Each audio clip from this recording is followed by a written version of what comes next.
A certification partner. VA education benefits are available to those who qualify. This is DiPietro and Rothenberg. Bridges, far side baseline, pull-up jumper, missed it. Atlanta wins. It was a disaster. It was brutal. You led by 12 points going into the fourth quarter. A couple times we could have pulled away, and we didn't. They don't score points in the fourth quarter. It's just Brunson isolation. It was horrendous offense. You missing free throws. A game we should have won. In the playoffs, you can't give away games. Atlanta comes in and highway robbery. They steal game 2 to even up the series. Morning Start with DiPietro and Rothenberg. Weekdays from 6 to 10 on ESPN New York and streaming live on YouTube. What's up, Met fans? This is Francisco Lindor. This is Devin Williams. This is Luke Weaver. Bo Bichette here. You're listening to the home of New York Mets baseball. WHSQ and WCBS-FM HD2, New York. Bart Scott. What the hell? Chris Carlin. Take a hike. We're good. This is your chin strap. We about to bang. On YouTube. Bart Carlin. Wow, what a debacle. Good morning. ESPN New York. ESPN New York YouTube channel. Why can't it just be easy? It's never easy. Why can't it just be nice and smooth and 12-point lead going into the fourth quarter is protected and everybody just goes home happy and nice and it's you go down to Atlanta 2-0 and nobody's sweating for nothing. But no. Can't do it that way. How are you? I'm good. How was Mexico City? It was good. Set a record. Deep black coffee. I don't know who Black Coffee is. DJ Black Coffee? Oh, so you can call him Black. You just said that was his name. Would you always, what's it, Black Rob? No, he calls me Black Kev. Black Kev. Well, if it's DJ Black Coffee, that's like a performance name. Okay. Do we have to start the day on a racist note? Speaking of black people blowing stuff, what about Jalen Brunson? That was a rough night. 800-919-3776. Just start loading up the phones now. We're opening them now because there's so much to say about that. Please don't panic. Panic's not the word. I'm ticked off. I'm annoyed. I'm not panicked. Okay. I'm annoyed. Out of all the games that we've seen, who do we think is going to go to a Game 7? Pistons got shocked by the Magics. Yesterday, Ant-Man and Jaden Daniels, McDaniels, you saw that one where he called out we just pretty much went after everybody, basically calling Jokic and everybody bad on defense. Or the Knicks. Which one do you think is going to go to Game 7? I don't. None of them have to, and now it pretty much has to for the Knicks because now if you do not win 2 on the road, you're screwed. You have to go to 7. That's true, but the thing is, we saw them against the Pistons, close the Pistons out in 6, and the Pistons beat them at home. I know. We just know the Garden is the field of dreams for everybody not named the Knicks. All right, I want to be clear. I am not at all panicked about losing this series. That's not it. A heightened sense of awareness? No, I'm not. Are you still looking past? I am not worried about this series at all. What I'm worried about is that this series is going to take too much out of them. What I'm worried about is you have an opportunity here. If you go up 2-0, let's say you lose Game 3, but you find a way to win Game 4, you come home, you wrap it up in 5. It's nice and smooth. And I think Boston is just going to walk through the Sixers. Oh, absolutely. And I do not need the Knicks at this advanced stage of their window to now be having more and more energy sapped from them in trying to beat guys along the way. It's going to be an intensely tough road with a great team in Boston or 2 great players and a young up-and-coming team with Detroit. Yeah, I mean, let's hope Detroit doesn't be one of these teams that are one of the favorites that get dropped early because they're looking past. Wasn't caring.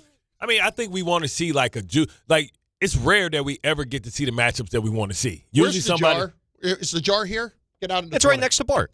Brother, how's this for me? This is you. No, I just said all I mentioned was that they would have to go through Detroit, and then you're talking, well, I think they want to go through Detroit. No, I said what I'm saying is I think basketball, that's the series that they want to see.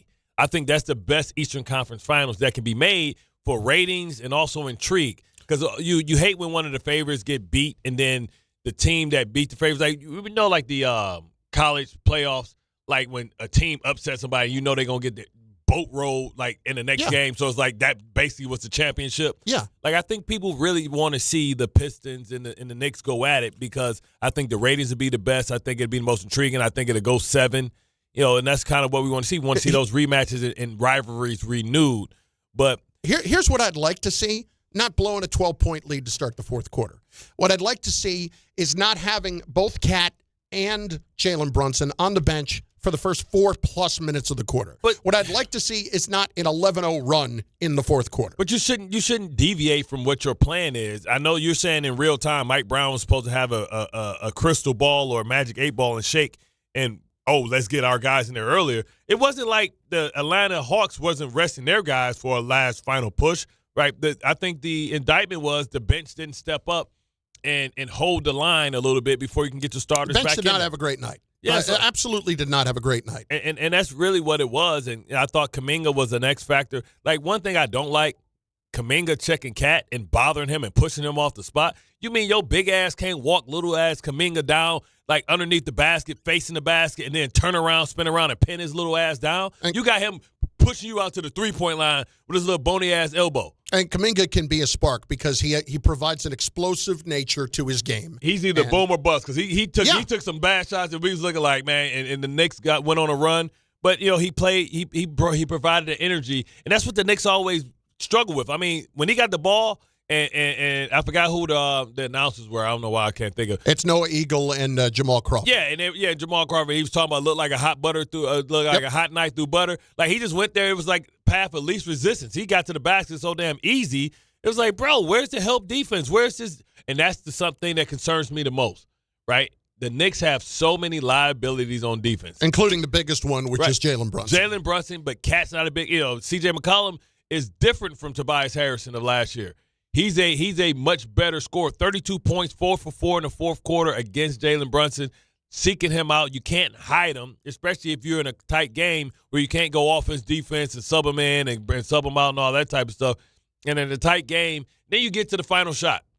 And I think that C.J. McCollum is going to kick himself because he needs to be better, missing 2 free throws. Mm-hmm. But he missed that free throw, made it a chaotic final shot. Yeah, you can argue that missing the free throw, right? Actually because if he'd have made it the free throw and it would have been 2, that game would have went to overtime, or they would have lost by a 3-point because Brunson would have got the ball with 5 seconds. ISO, we've seen him do it over and over again. They put the ball in. The ball ended up in Bridges' hands, and he fell short. Not his spot going to the left, up the left side. He's usually a guy that's on the right. Better shot, short. Tells you about the legs and the energy expended when the ball falls short like that. Well, here's my problem. There are a lot of directions to point the finger last night. I can start with the coach. I thought he had a bad night. I thought he had a bad night on that front with the beginning of the fourth quarter.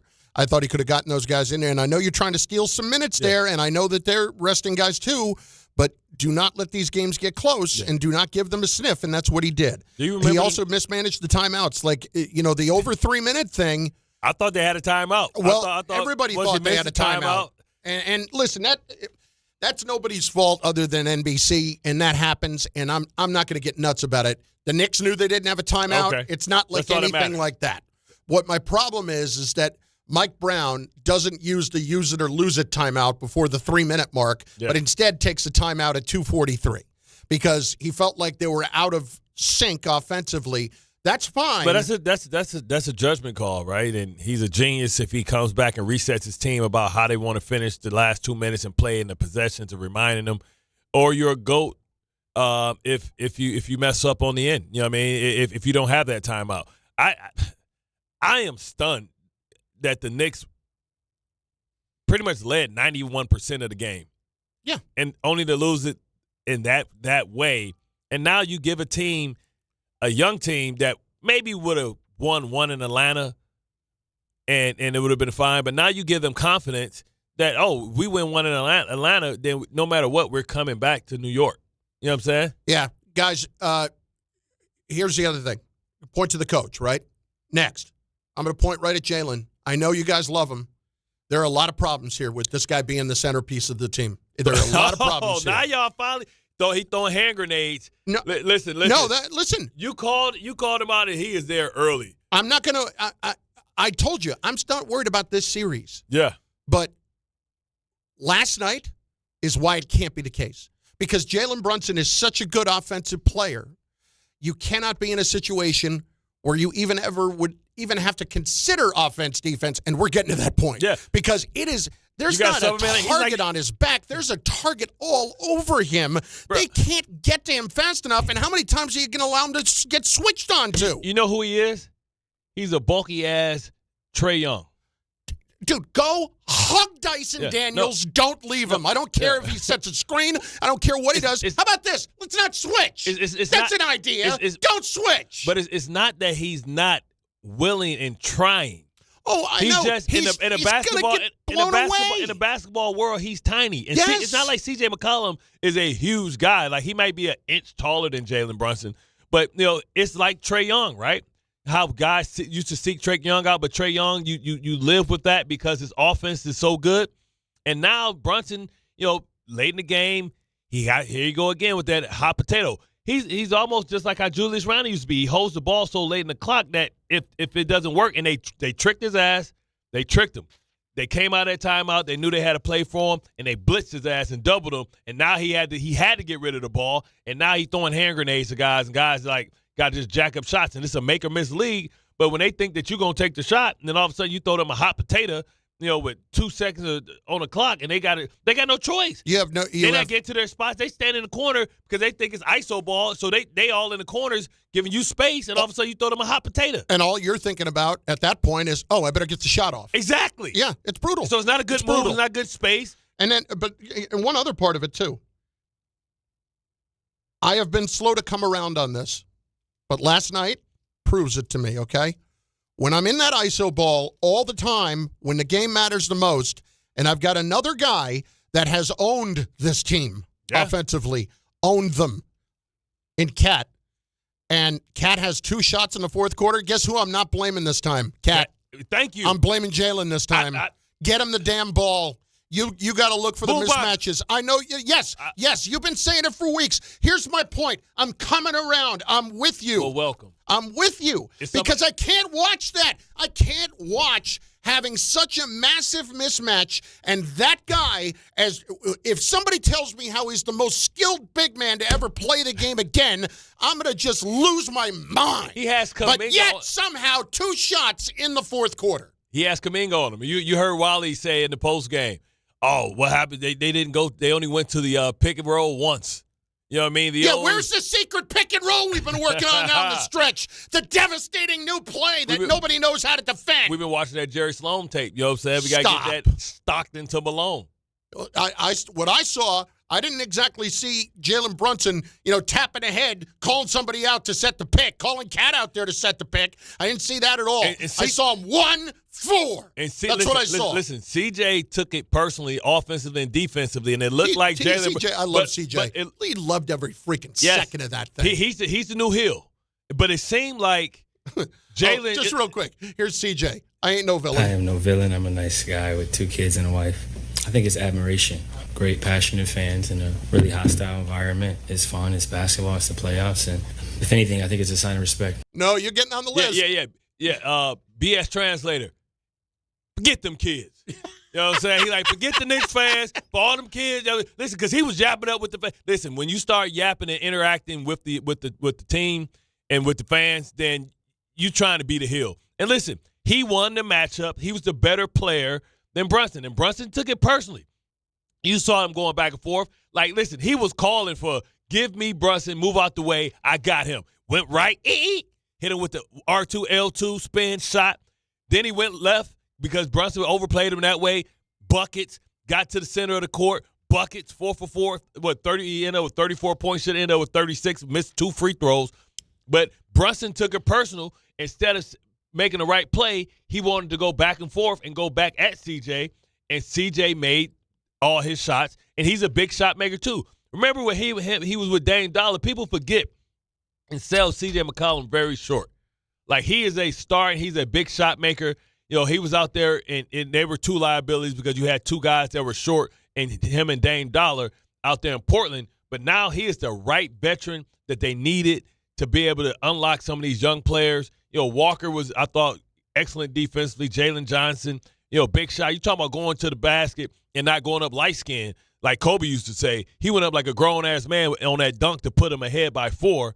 And, I think Josh Hart started the game tremendously. I think he's still part of the When team. Josh Hart and Mitchell Robinson play like that, you cannot lose the game. Yes. You cannot lose the game, especially Mitch, but Josh Hart too. Yeah, Josh Hart started the game off attacking, playing well, great defense. They got to figure out a way how to hide this big hole. Jalen Brunson he celebrates when he makes big shots. He got to wear it when he does this, and he'll be better. And this is only one game, but we're saying we want it to go 5, not 6. Listen, I don't see how this series goes less than 6. I don't see. Yeah, winning 4 straight. They're not. Listen, I'm not going to sit here and tell you that winning in Atlanta is impossible. Okay, of course not. It's not. They're going to win in one of these 2 games in Atlanta. Hawks are 24-17. In a lot of ways, it's Garden South down there. I'm not really that worried about that. But what I'm worried about is taking Garden South because people don't fear the Garden. Well, I'm glad you brought it up. Can we talk about that for a minute? I think guys, people embrace it. We love it. It's the Mecca. You know who else loves it? Every other damn player that comes in here and wants to put on a show. The Knicks in the last 2 years are 5-6 at home in the playoffs. 5-6. I don't think it's a home field advantage. It's not. People love playing here. I mean, they set records here. I mean, we just it's not anymore. Just go to the playoffs in the last. Halliburton, he's made the Garden his second home. Ice Trade was shivering. Now CJ's come in and babyface assassin is trying to write his name in the books. I'm actually happy that the Knicks are going to Atlanta because I think they perform better. They could win 2. I hope they win 2. But then I have no confidence that they'll defend home when they come back for the following game. So get on the ESPN New York YouTube chat at 800-919-3776. But the chat is over there as well. We're going to hit the calls here early. But I'm going to get to some of these comments here real quick. Tsunami, he could have tried to get to the line, but Cat can't get the ball to himself. Listen, I'm on board with that. I've been saying that, man. Carlin, this from Ryan Johnson. Did that game make you want to light up for 420? No. Oh, today's 420? Yesterday was. Oh. You missed it. Oh, maybe because I was high. maybe because of Mexico City got that pure uncut. You have a little too much fun down there? Got that pink bath salt, baby. Got that Diddy Coke. No, I'm just playing. Disney, I am just playing. Primo Sabe, the wrong person took the final shot. All the Knicks have to do to get more to the hoop and draw the foul. But you couldn't find Can we talk about that for a second? Let's talk about that for a second. I'm not going to get nuts about the last shot. Okay? It was a decent look, and I know that it wasn't Brunson. 5 picks. You gave 5 picks to this dude. He can't take the last shot. I understand. The problem is, if I'm trying to outlet to Brunson right away, there was already 2 guys on him. How the hell I even know where he is? He was off to the right. Right. And Hart was in the center, and Bridges wide open. For everybody I want to just hammer today, Bridges ain't one of them. Yeah. He missed the shot. It wasn't a great shot. Should he have attacked the basket? Debatable. Did they already have it cut off to the path? Maybe. But that's not his game. Anyway, that's his shot. Yeah, but listen, still trying to draw contact is not the worst thing in the world, and I don't love a fadeaway, but his game is a mid-range game. Hold on, but we think that you think refs going to get involved in that? No, making a foul call with the final shot, 5 seconds. You don't want to be that referee. I don't want to put it this way. If it's Brunson, yes, okay, and the jump shot doesn't look good, yes. If it's Bridges, he's not getting the call. I know that. I understand that. He is a mid-range player. Did you see Kuminga volleyball? Kuminga is the biggest X factor because he either play like crap or he play like exceptional. His athleticism reminds me of the matchup that they had last year against OB, where OB hits timely shots. If his jumper's going, his activity, his energy. And that's what I'm saying. The Knicks are a older team that don't like fast pace. Black Metronome, we need to get the ball out of CJ's hands when he was cooking, but Brown just sat there watching Brunson get beat up. I mean, when all you got to do is pick and roll to get the matchup you want, when you switching stuff, what you going to do? Tell Brunson to run through? Like, you can't hide people in this league. And you got two because Cat's not a great defender either. Farquad, is it foolish when up 10-plus points in the fourth quarter to sub out Brunson and put in Alvarado, who's an actual defender? Like, if you're talking about the beginning of the fourth quarter, no, it wasn't foolish. It's just how long are you going to let that go? Like, that was over 4 minutes that the two of them were not on the floor. But still. They lost by 1 point. And also, still. Or two. All right, but, like, even then. Or one. Even then, I don't want to hear from the coach about free throws. That game was not you missed 10 free throws. That game's not about free throws. Yeah, exactly. That game is not about free throws. That's about 10 different things that you did wrong. And I love Tyler. Tyler said at the end of the game that they stole it. They didn't steal it. Knicks handed it to him. Yeah, this wasn't last year. This was not highway robbery. What was that with Neesmith? He just went crazy in the fourth quarter. Nobody went crazy. This was like hard work, energy, and keeping it in striking distance. This wasn't some like, oh, my God, I can't believe the Knicks. Yes, they won the majority of the game, but they allowed Atlanta to hang around. And the longer you F around, the more you find out. Khalil, you guys were going nuts about GTA. Now he's a fraud.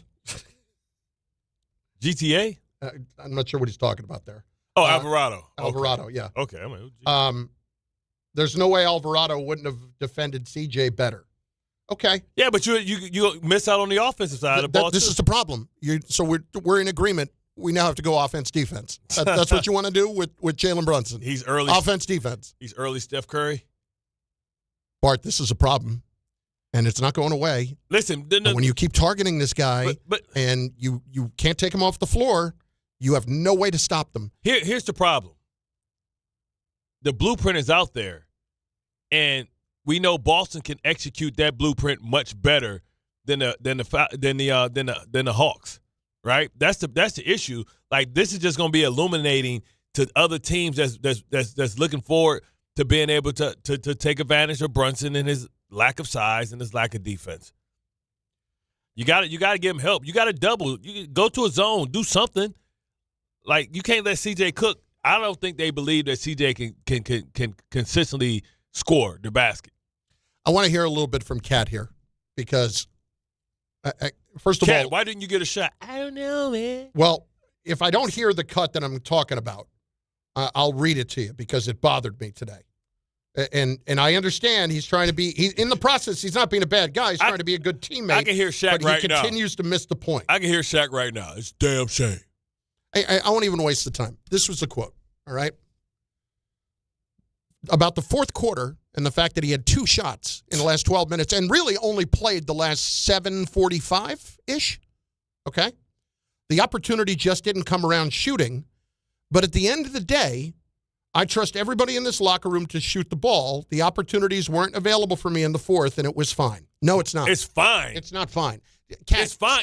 Stop talking about all your trust in your teammates and all that crap. That's not what this is.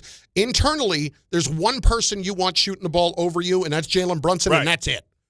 There's no reason for Kat to have 2 shots, and I'm not blaming him this time. I'm blaming Brunson.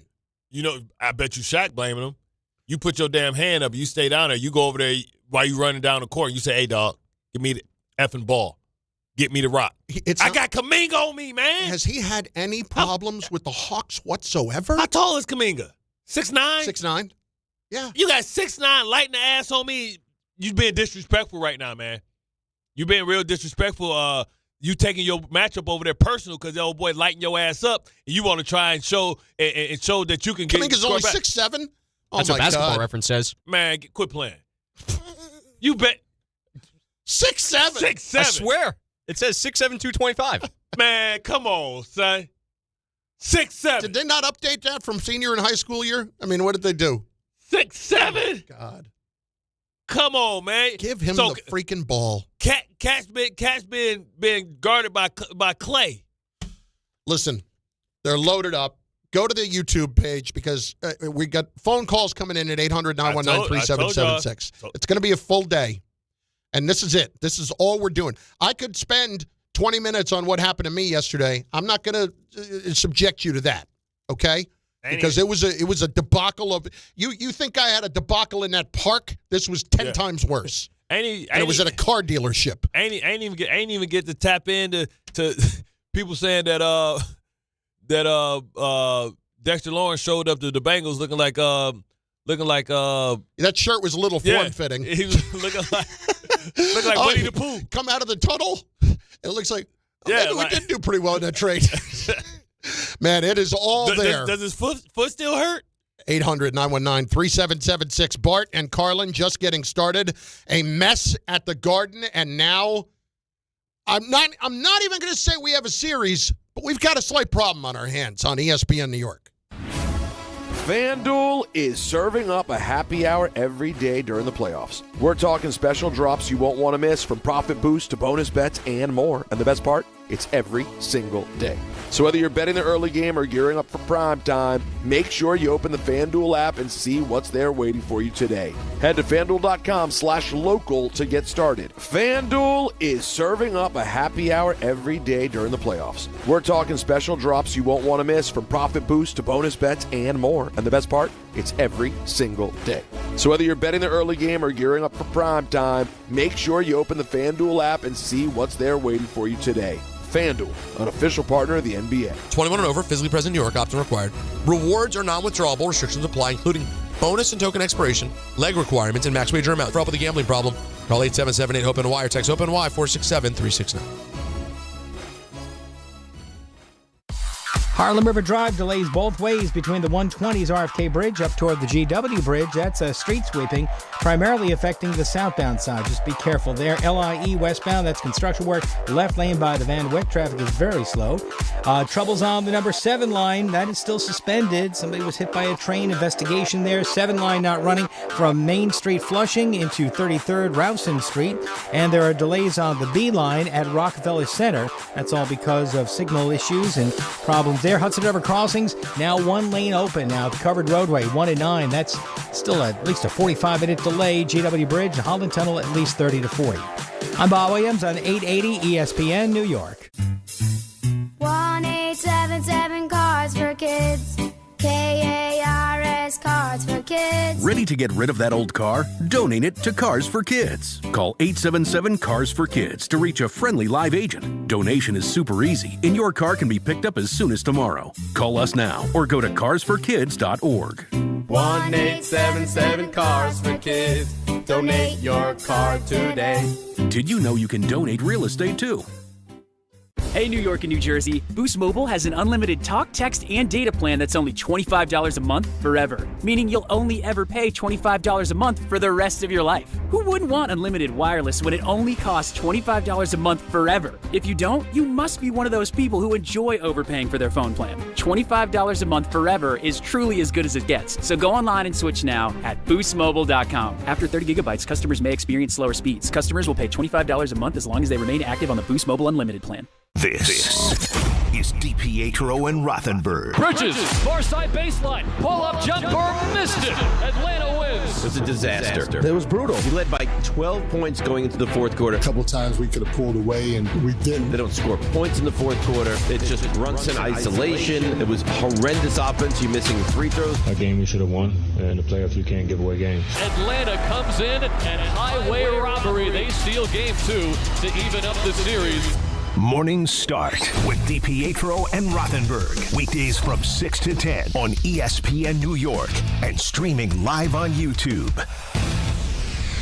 If you're heading into summer without a medical emergency kit, you're taking a risk most people don't think about until it's too late. Summer colds linger and can turn into sinus infections that last for weeks. Getting sick right now before vacation can derail everything. And when you're traveling, finding a doctor and pharmacy is stressful. That's why I ordered a medical emergency kit. It's like having urgent care and a pharmacy right at home. It includes essential prescriptions like amoxicillin and generic Z-Pak to treat a wide range of common and serious illnesses. So if you wake up sick at home or on the road, you already have what you need. No waiting for your doctor, no hours at urgent care, no pharmacy lines, no copays. Just match your symptoms to the right prescription in your guidebook or call their telemedicine doctor standing by. Start on your meds sooner and feel better faster. Every home needs at least one medical emergency kit. Order yours online in minutes and it's shipped to your door. And save $45 with my promo code 880 at urgentcarekit.com/880. That's promo code 880 at urgentcarekit.com/880. Indeed.com/880.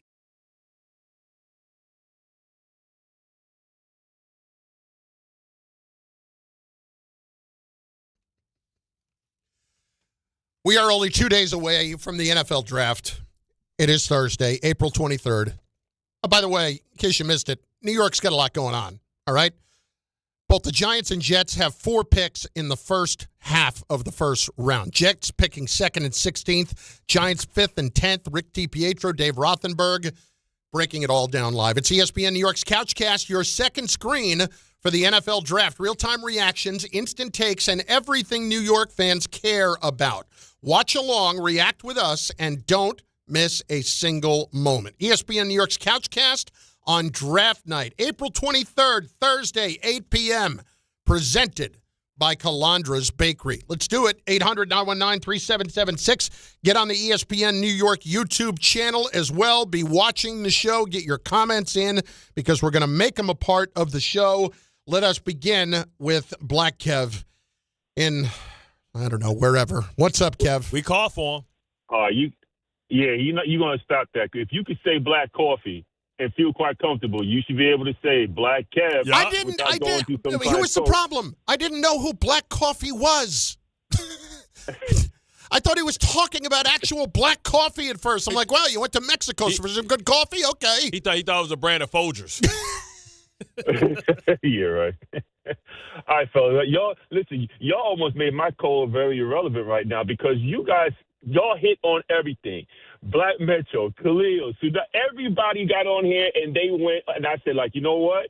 This is perfect. I don't have to do a whole lot. All I know is that there's a point where I'm going to give, I would love to give Mike Brown some true serum and say, like, yo, Mike, let me ask you a question.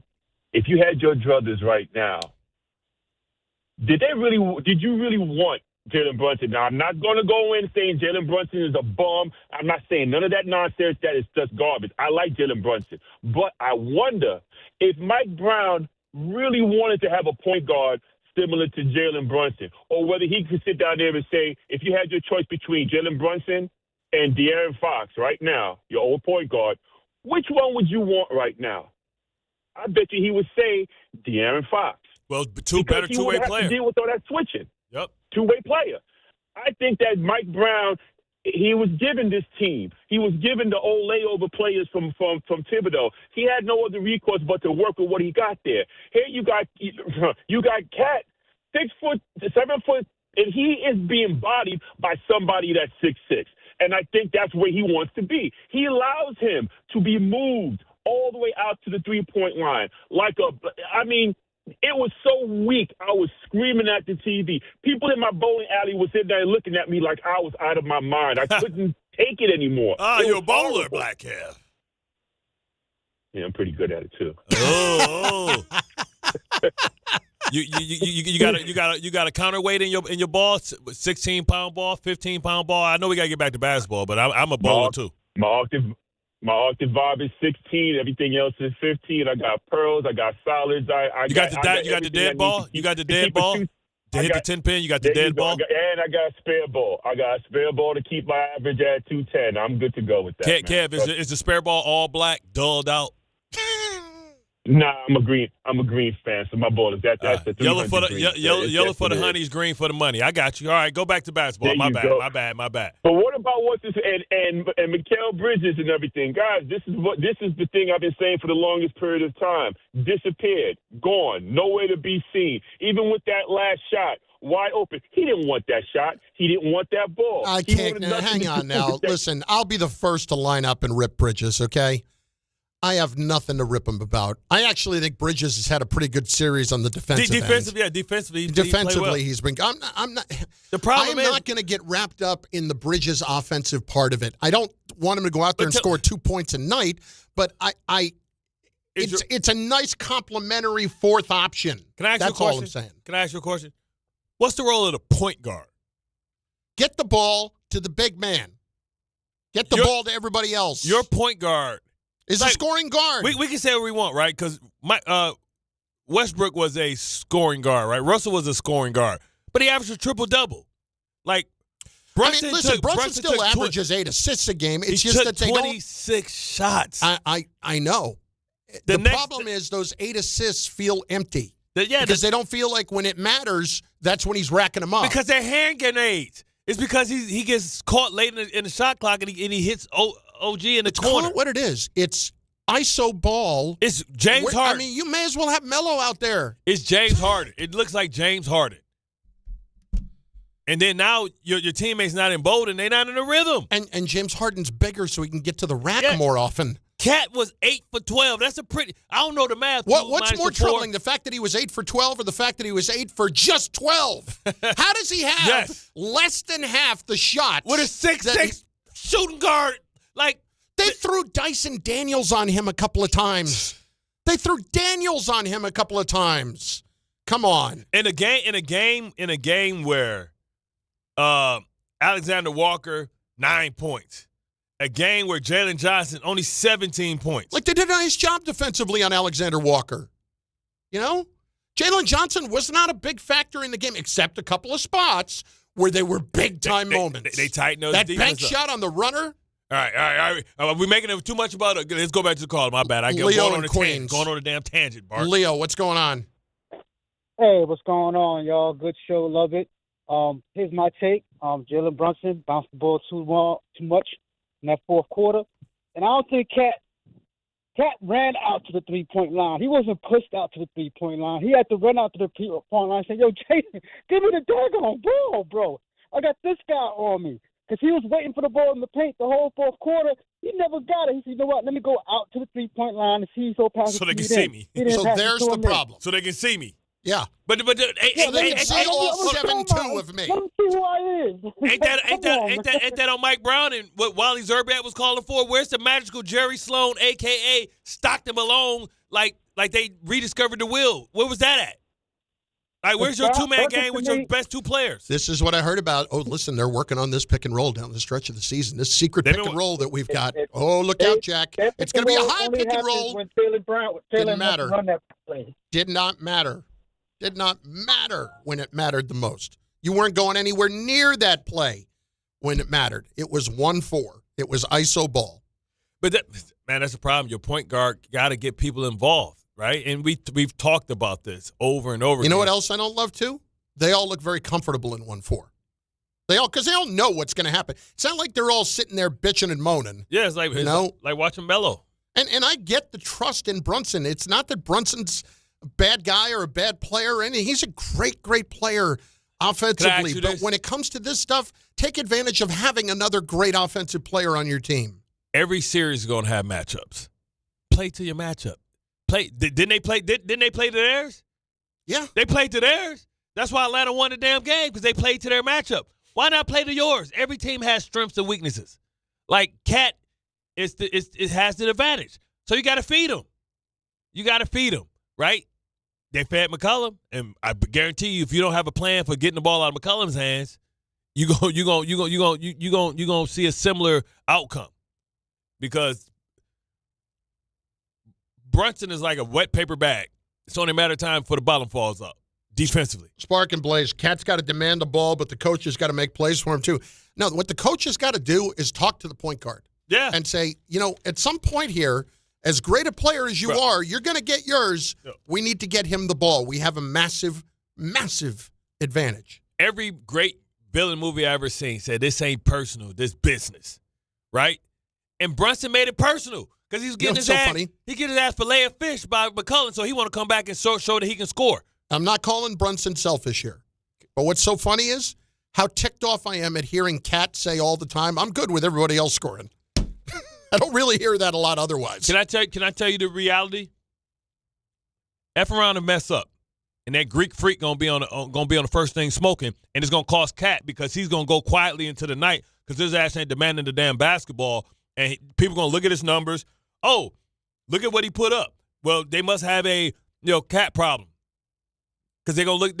Nobody gonna talk about how many shots he got. They're gonna say that he didn't come through and he had the matchup and he didn't dominate the series like a dominating big man. So go get the Greek freak, because he's a dominating big man, and Brunson gonna be here.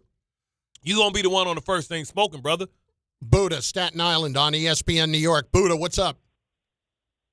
Hey, how you doing, guys? Love the show. I might have the most most worst take in New York City. Nobody's going to like this take. I think that Brunson is the ultimate sixth man. In Dallas, they had him at the perfect spot, coming right after Luka. Brunson is a liability on defense, and he does not like to pass the ball.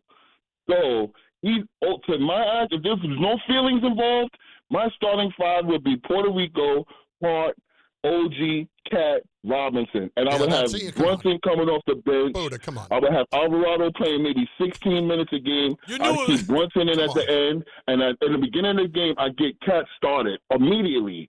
Because everybody knows to target Brunson because he doesn't play defense and he doesn't like to pass the ball. If we have him coming off the bench as a sixth man, down the stretch? He'll be Is that what you want to do? He'll be the ultimate six. You want to go offense, defense down the stretch with Brunson? That's what you want to do? This is where we are? No, I want to keep Brunson in at the last because he's a shot maker. But he's not a defender. He's a liability. He's barbecue chicken for everybody. Yeah. Barbecue. Yeah. There's no arguing that. When you're C.J. McCollum and you get that switch so quickly, like the dude could not be licking his lips any faster, and it's such a blow-by. It's like start at the top of the key, and he is by him by the free throw line. When listen, we've all played basketball. We all played against somebody that was too quick for us that we couldn't stay in front of. The classic move is like to try and punch the ball from behind because they cross your ass up and get you turned around. Brunson did that like 3-4 times. Cross over, act like he gonna poke it from behind. Like, bro, first of all, your arms ain't long enough. You know what I'm saying?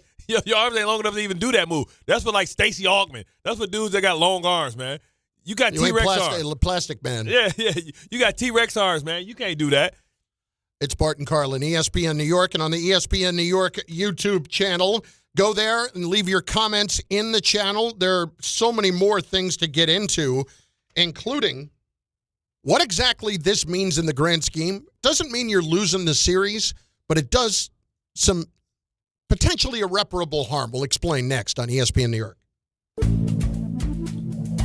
Good Karma Brands is proud to be an equal opportunity employer, providing equal employment, development, and advancement opportunities to all teammates and applicants. To learn more about careers with us, please send an email to talentacquisition@goodkarmabrands.com. That's talentacquisition@goodkarmabrands.com.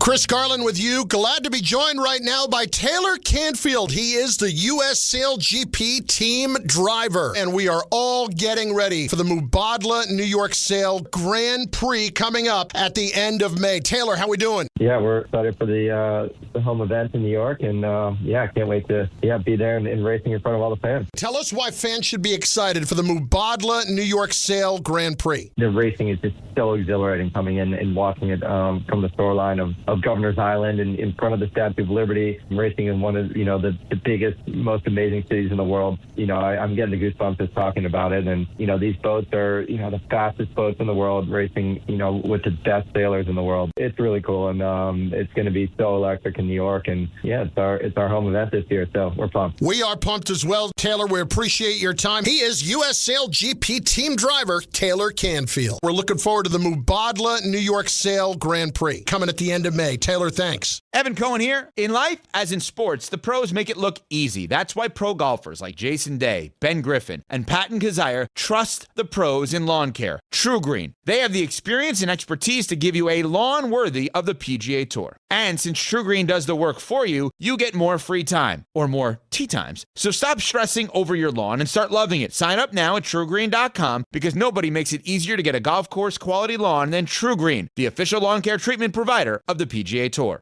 Progressive presents ways to save money that aren't bundling your home and auto insurance with Progressive. Thanks again for taking me to the game, man. I can't wait to get in there. By the way, what's in the bag? Oh, I bring my own hot dog and peanuts. Saves a ton. Savvy. And what about the beach chairs? Why buy seats when you can save big and bring your own? We can't get in without tickets. Tickets? What do you think the portable TV is for? Don't save money pretending to go to the game. You could save hundreds by switching to Progressive. Get a quote at Progressive.com. Progressive Casualty Insurance Company, affiliates, and other insurers. Not available in all states or situations. We all know winning means showing up stronger, faster, better than before. And when you're chasing that edge, the Drop by GNC cuts through the noise, bringing you the best new innovations in sports nutrition and performance. From muscle building and strength support to improved recovery and focus, we curate the newest drops from GNC Amp, Pro Performance, and Mega Men. Plus, Ghost, Raw Nutrition, Bucked Up, and the top new brands changing the game. No guesswork, just leveling up. Check out the Drop by GNC for what's new, what works, and what's next. In sports, the tape never tells the whole story. Hiring is no different. AI can make candidates look like an MVP on paper, so knowing the person and the skills behind the resume matters. That's where Robert Half changes the game. Our recruiters combine their expertise with award-winning AI to evaluate skills and fit quickly. Learn how we can find you specialized talent in finance, accounting, technology, and more. At Robert Half, we know talent. Visit roberthalf.com/talent today. Join DiPietro and Rothenberg this Thursday night for a special couch cast of Round 1 of the NFL Draft, presented by Calandra's Bakery. The Jets and Giants now have 4 picks in the top 16, and Rick and Dave will react live as the first round unfolds.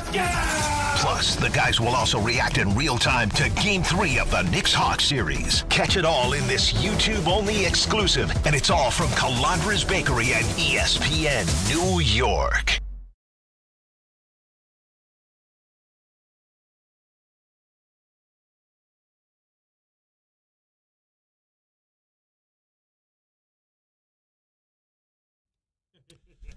Bart Carlin, ESPN New York YouTube channel. C.J. McCollum has always been a dude that's Jersey G, was slept on next to Lillard. I don't disagree with that. I don't think C.J. McCollum is always this guy. Yeah, no, but last night when he had the opportunities, he was not letting them pass. He wasn't him at the with the Pelicans, but he was him in Portland. Yeah. Like it wasn't no Dame Dollar show. It was the Shake and Bake crew, right? They were just too short. So when they went against both of them, like 6'1", 6'2", when they went against bigger teams that had a 6'6" guard, they just could get barbecue chicken on them as well. Eitan, someone needs to ask Brunson. Atlanta has no answer for Cat. Why doesn't he get the ball more? Listen, I was trying to find the interview that Cat did after Alvarado started because Brunson was hurt, and he kept giving the ball to Cat, and Cat had like a huge game, and they kind of discussed it, but I couldn't find it. But to Buddha's point, and I understand what he was trying to say, but he didn't articulate it the right way.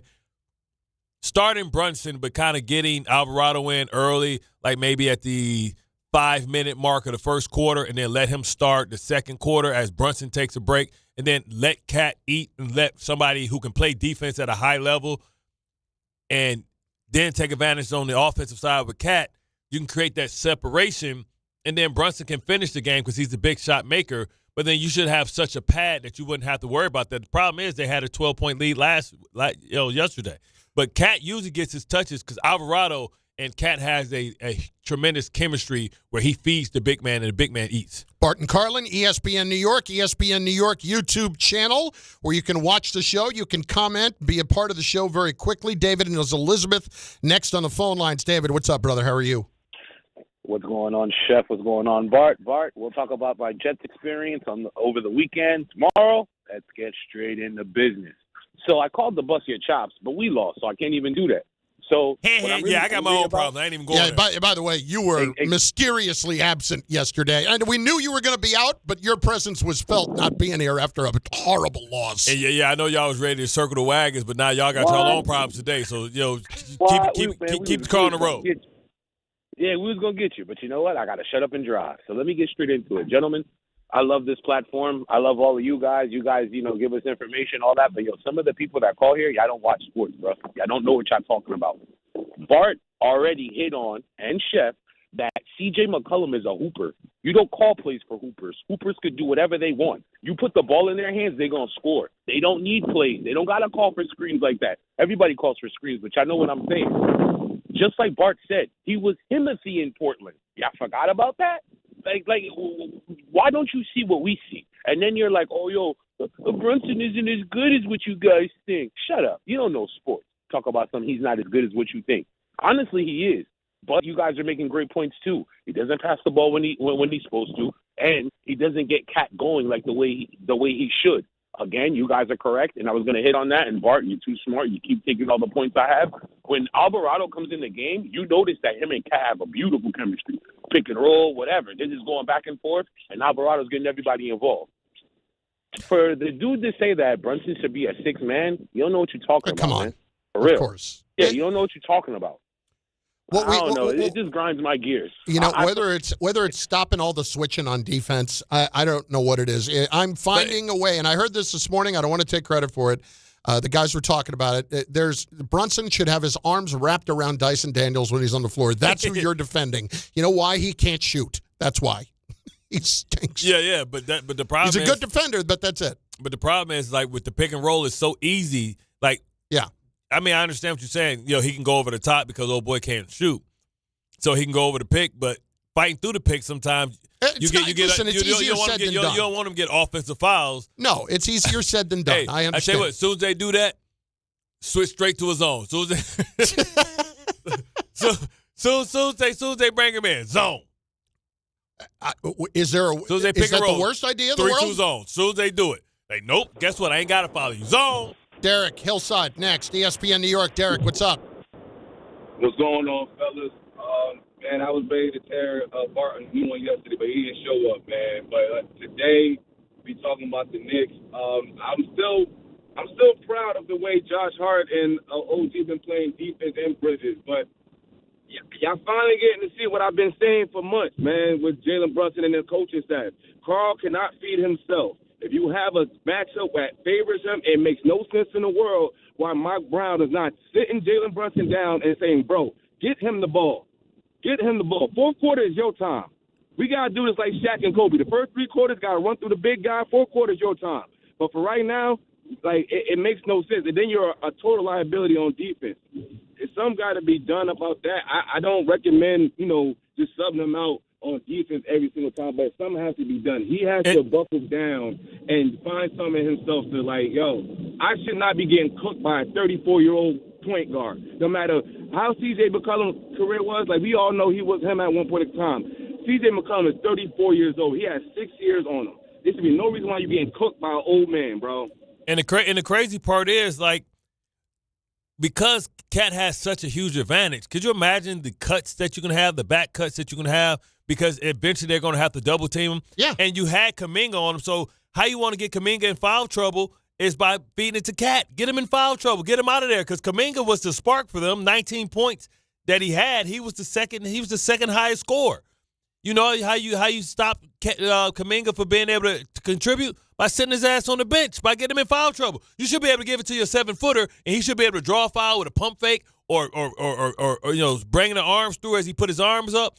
He should be able to get Kuminga in foul trouble, and that would have helped him as well. Listen, I can blame Cat all day long, and I have for a lot of the season. I can't last night because the fact that he had 2 shots in the fourth quarter, I honestly do not think was his fault. If you're just not even paying attention to him.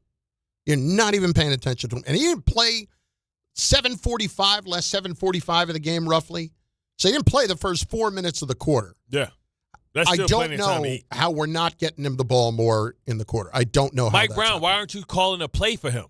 But it's a problem because Cat has had a problem with what his fit was and his role was in the entire year with the offense. We've heard it over and over. And he still doesn't seem like he's comfortable or confident like where his role is in the offense. Do I just crash the boards? Do I come off on pick and roll? Is that my time? Like, it should always be a big man time, especially when he's 5 inches, 6 inches taller than the guy that's guarding him. When you're going to make a big deal about the fact that you have put together this high pick and roll down the stretch of the season, and they're working on it, and you feel like it's all of a sudden going to be a weapon for you, and we're all asking the question, well, what the hell took so long? And then, when it matters the most, we're just reverting to who we are. And that is Jalen Brunson holding onto the ball and shooting it or handing it off with 2 on the shot clock. Yeah, I can't. Like you can't come at Bridges. You can't come up Cat.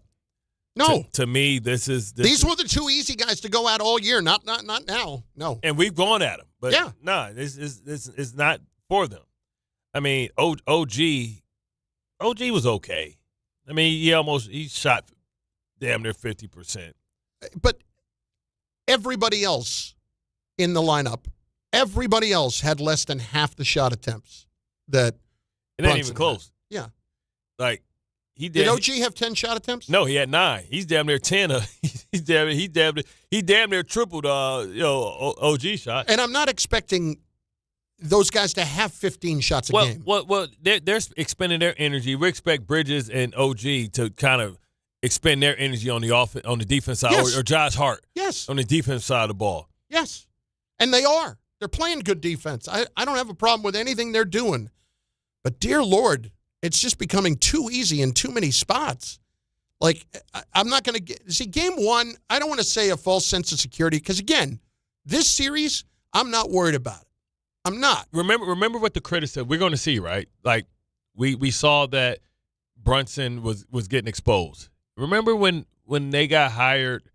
Who was that? Was that Matt Barnes or somebody talking about the problem with Mike Brown? Yeah, it was the guys from Up in Smoke. I don't remember if it was Matt Barnes or Steven Jackson. I think it was Matt Barnes. Saying that he can't make adjustments and that, players don't respect him and all that type of stuff. Yeah. That's going to be echoed or illuminated if this, we expect them to win. But here's the point. You're going to go 6 games in this series, and the Celtics are going to cruise through round one. They're going to take care of business like professionals. I mean, you hope that somehow the Sixers can put up a fight, but, man, it did not look like it in game one. So how is that going to go from there?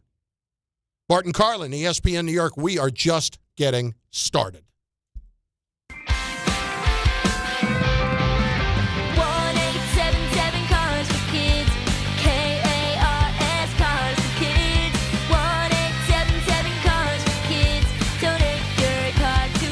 Call 877-CARS-FOR-KIDS to reach a friendly live agent. Donation is super easy, and your car can be picked up as soon as tomorrow. Call us now or go to carsforkids.org. Donate your car today. Did you know you can donate real estate too? Knicks fans, it's time to hit the court with BetMGM, an official sports betting partner of the New York Knicks. Download the BetMGM app today and add a boost of excitement to every New York game day with same-day parlays, live betting options, player props, boosted odds specials, and the best daily promotions in the business. With the BetMGM app at your fingertips, you can experience the excitement of betting on your favorite players and get in on all the blue and orange action as your New York Knicks drive the lane. Find out why basketball fans love BetMGM, an official sports betting partner of the New York Knicks. BetMGM. Make it legendary. BetMGM and GameSense remind you to play responsibly. See BetMGM.com for terms. 21 years of age or older to wager and physically present in New York and New Jersey only. Subject to eligibility requirements. Gambling problem in New York? Call 877-8-HOPE-NY or text HOPE-NY 467-369. For New Jersey, call 1-800-GAMBLER. Join DiPietro and Rothenberg this Thursday night for a special couch cast of Round 1 of the NFL Draft, presented by Calandra's Bakery. The Jets and Giants now have 4 picks in the top 16, and Rick and Dave will react live as the first round unfolds. Plus, the guys will also react in real time to Game 3 of the Knicks-Hawks series. Catch it all in this YouTube-only exclusive, and it's all from Calandra's Bakery and ESPN New York. Monkey Sports, built by players for players, is your one-stop shop for hockey, baseball, lacrosse, and more. Find top-name equipment and expert in-store services like sharpening, break-ins, and relacing. Shop in-store at Monkey Sports in Farmingdale or Woodbridge, or online for all the top brands. Whatever your sports, Monkey Sports gets you game ready fast. Monkey Sports, where athletes shop. This is Don, Hahn, and Rosenberg.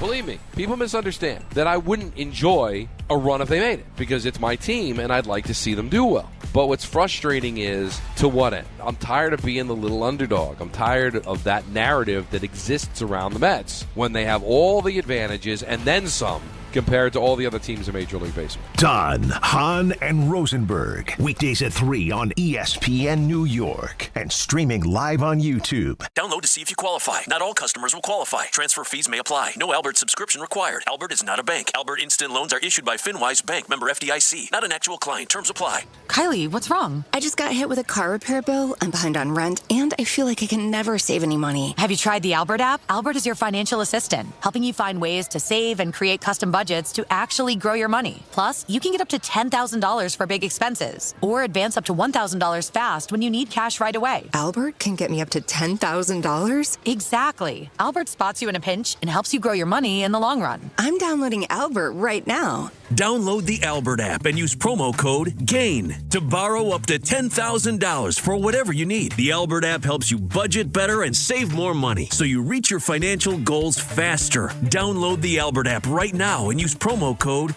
GAIN to borrow up to $10,000. Use code GAIN to borrow up to $10,000. ESPN New York, now streaming live on YouTube. Subscribe today and watch the show. WHSQ and WCBS-FM HD2, New York. Bart Scott. What the hell? Chris Carlin. Take a hike. We're good. This is Bart and Carlin. Buckle your chin strap. We about to bang. On ESPN New York and streaming live on YouTube. It was a night worthy of several curses. Let's put it that way. Bart and Carlin, ESPN New York. And on the ESPN New York YouTube channel, 800-919-3776. Tsunami, Brown needs to get out of the second round to keep his job. I don't think, well. You going to hire Thibodeau? You going to hire Doc Rivers? I don't think he's getting fired. I don't think of any change that's going to happen. If they lost this round, everything's on the table. But they're not. I'm not overly panicking and saying they're going to lose this round. What they are doing is making this way too hard on themselves and thus making it a lot easier for the Celtics in the next round. That's what they're doing. And that's what's problematic to me. Because right now, you have to win 2 in Atlanta to not go 7. You have to win 2 in Atlanta to not go 7. So let's see that happens. But it's not an ideal situation. 800-919-3776. AJ in the mail truck is up on ESPN New York. AJ, what's up? What's going on, fellas? Listen, I had to call because I'm not going to sit here and have people call up and slander my man Jalen Brunson. Have we forgotten where this franchise was just a couple years ago? So we're not going to do that. I'm not going to sit here and have people call up talking about we're going to start Grand Theft Alvarado over him. That's just lunacy. Let's start with that. That's number one. Number two, I feel he's taking too much of the blame for them losing this game. Let's talk about the fact that the team missed 10 free throws. You got to make your free throws. Man. You Come make on. free throws. Yes, you have to make your free throws. That's not why they lost the game. It came down to the fourth quarter and being outscored. Wait. Go ahead. They missed 10 free throws. Yes, and they led by 12 in the fourth quarter, and they led by 7 down the stretch of the game. Now let's get back to the other point. Now the other point is the bench got to play better. That's not on Brunson. That's on the coach. The coach got to see this. How many turnovers did this second unit come in and have, right? When did Brunson when was the biggest turnover of the night, and who had it? Brunson, when he was stripped of the ball. But that's one turnover, right? But you accumulate all the turnovers for the whole game. One moment doesn't lose you the game. It's the whole 48 minutes. AJ. There's no reason why. AJ, there's also no reason. AJ, let's go back to your original point.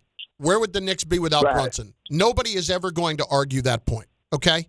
But at some point, isn't it about getting to the next level? And do you question whether or not you can get there with him as the centerpiece, or does somebody else need to be the centerpiece with him? Is this what Becky Hammond was talking about? What do you mean? When she criticized? That's the little guard thing. That's right. I agree. I understand that. I forgot we about can't get there. We were one win away from getting there last year. So why are we acting like we can't get there with him? Because maybe we've hit the ceiling. That's what we're trying to see. Like you don't have you don't have a lot of moves still left. We're not criticizing Brunson. We think he's tremendous talent, but can you win a championship with him as your best player? That's what we're asking.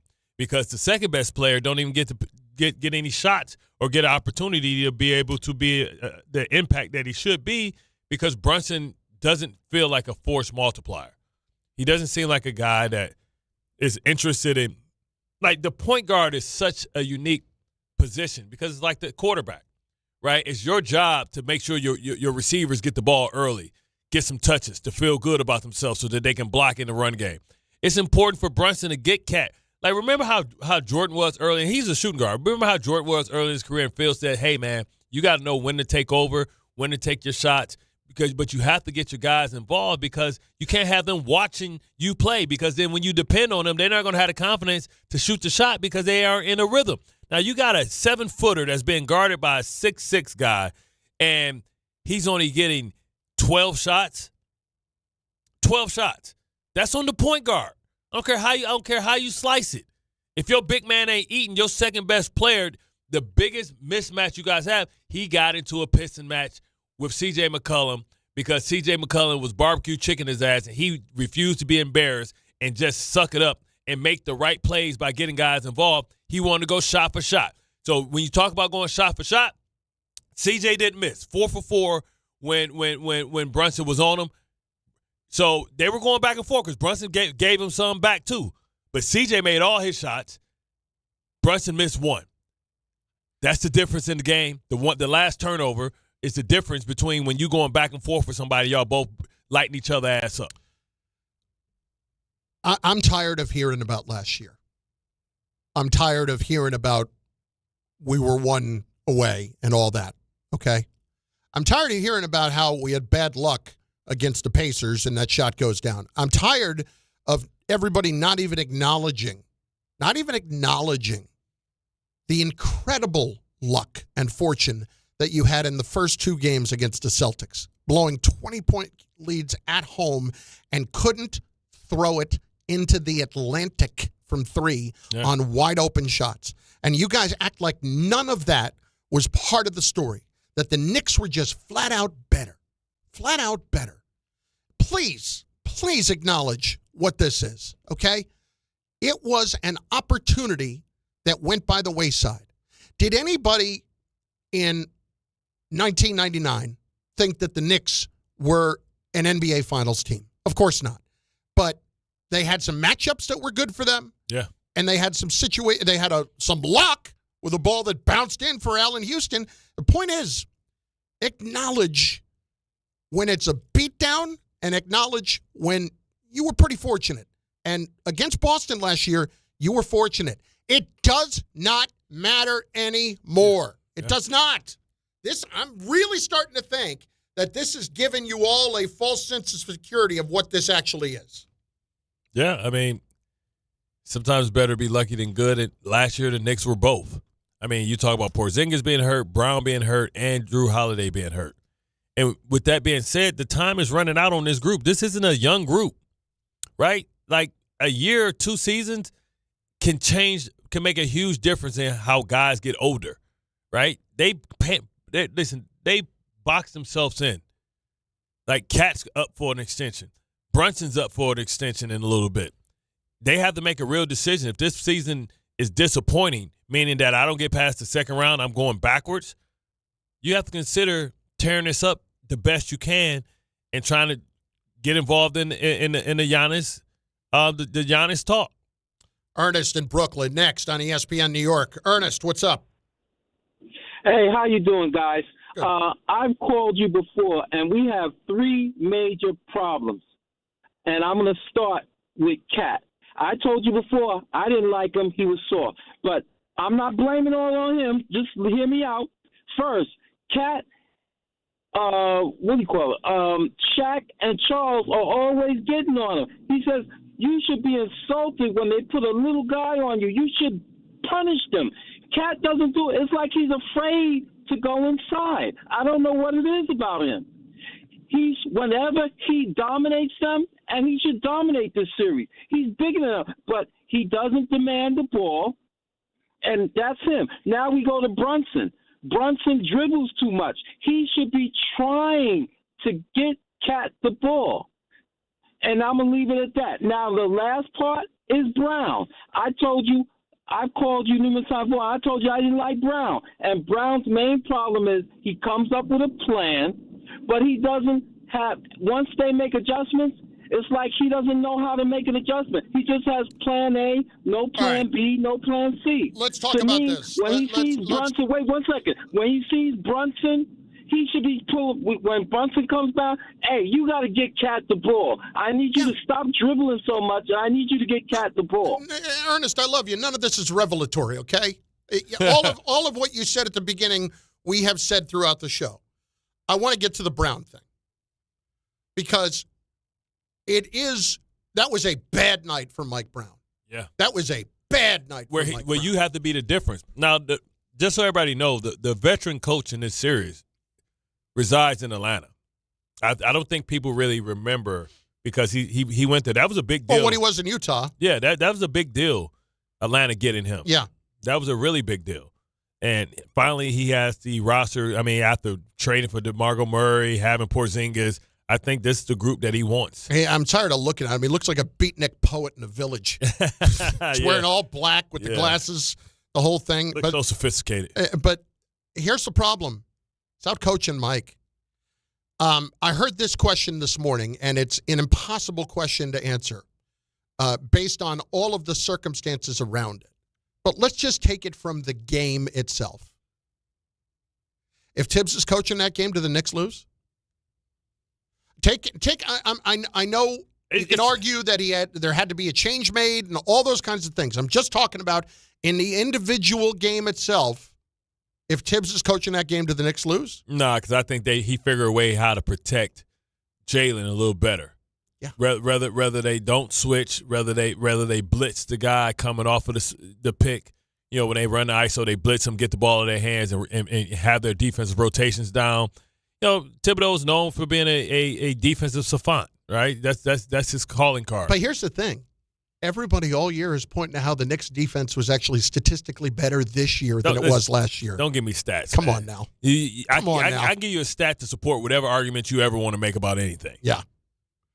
I mean, this is – I'm not saying that Tibbs should have been the coach. I'm saying Mike Brown had a really bad night, and that should not be ignored in all of this. I mean, in his career, that's kind of what it's been. Right, Sacramento. This is just a rough. Like now, I love when we go off the rails, and I start to see some of the comments that take it too far. RBLZ Abe, Brunson is like the Tyler Hero from Miami. Okay, come on now. Straight up. Yeah, that ain't bad. That ain't much off. You saw what in the playoff game. Hey, that's what they. Where's Tyler Hero? They saying, where's Jalen Brunson? That is not crazy. Listen, guys, we can scream and yell about the free throws. I've got other guys checking in on that, checking in on the free throws. Of course you got to make your free throws. I mean, come on. We understand this. But like, that wasn't the narrative. The narrative is you was up 12 and you lost a 12-point lead. The narrative is you only scored 15 points in the fourth quarter. That's the narrative. And you turned the ball over, and you're supposed to be the veteran team, but you didn't make the plays at the end. Bart Carlin, ESPN New York, and on the ESPN New York YouTube channel, 800-919-3776. All kinds of good comments coming in. Buddha Tube, Brunson is no Steph Curry. What do you got? You got something for me? Yeah, I got some Sandwell. Listen, I know a lot of Knicks got a little tenderoni, little tender booty right now going on. Look, I know you got stuff to do. You got work, family, the gym, the couch on Sundays, whatever it is. Pain shouldn't be part of what's stopping you.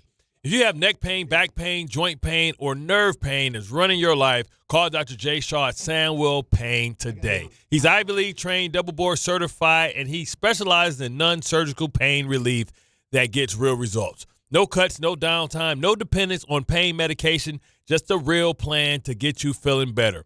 With offices in Woodbridge, Livingston, and Inglewood, it's a franchise near you. Check them out. That's SandwellPain.com. Relief is closer than you think. Listen, I get it. The frustration is there across the board.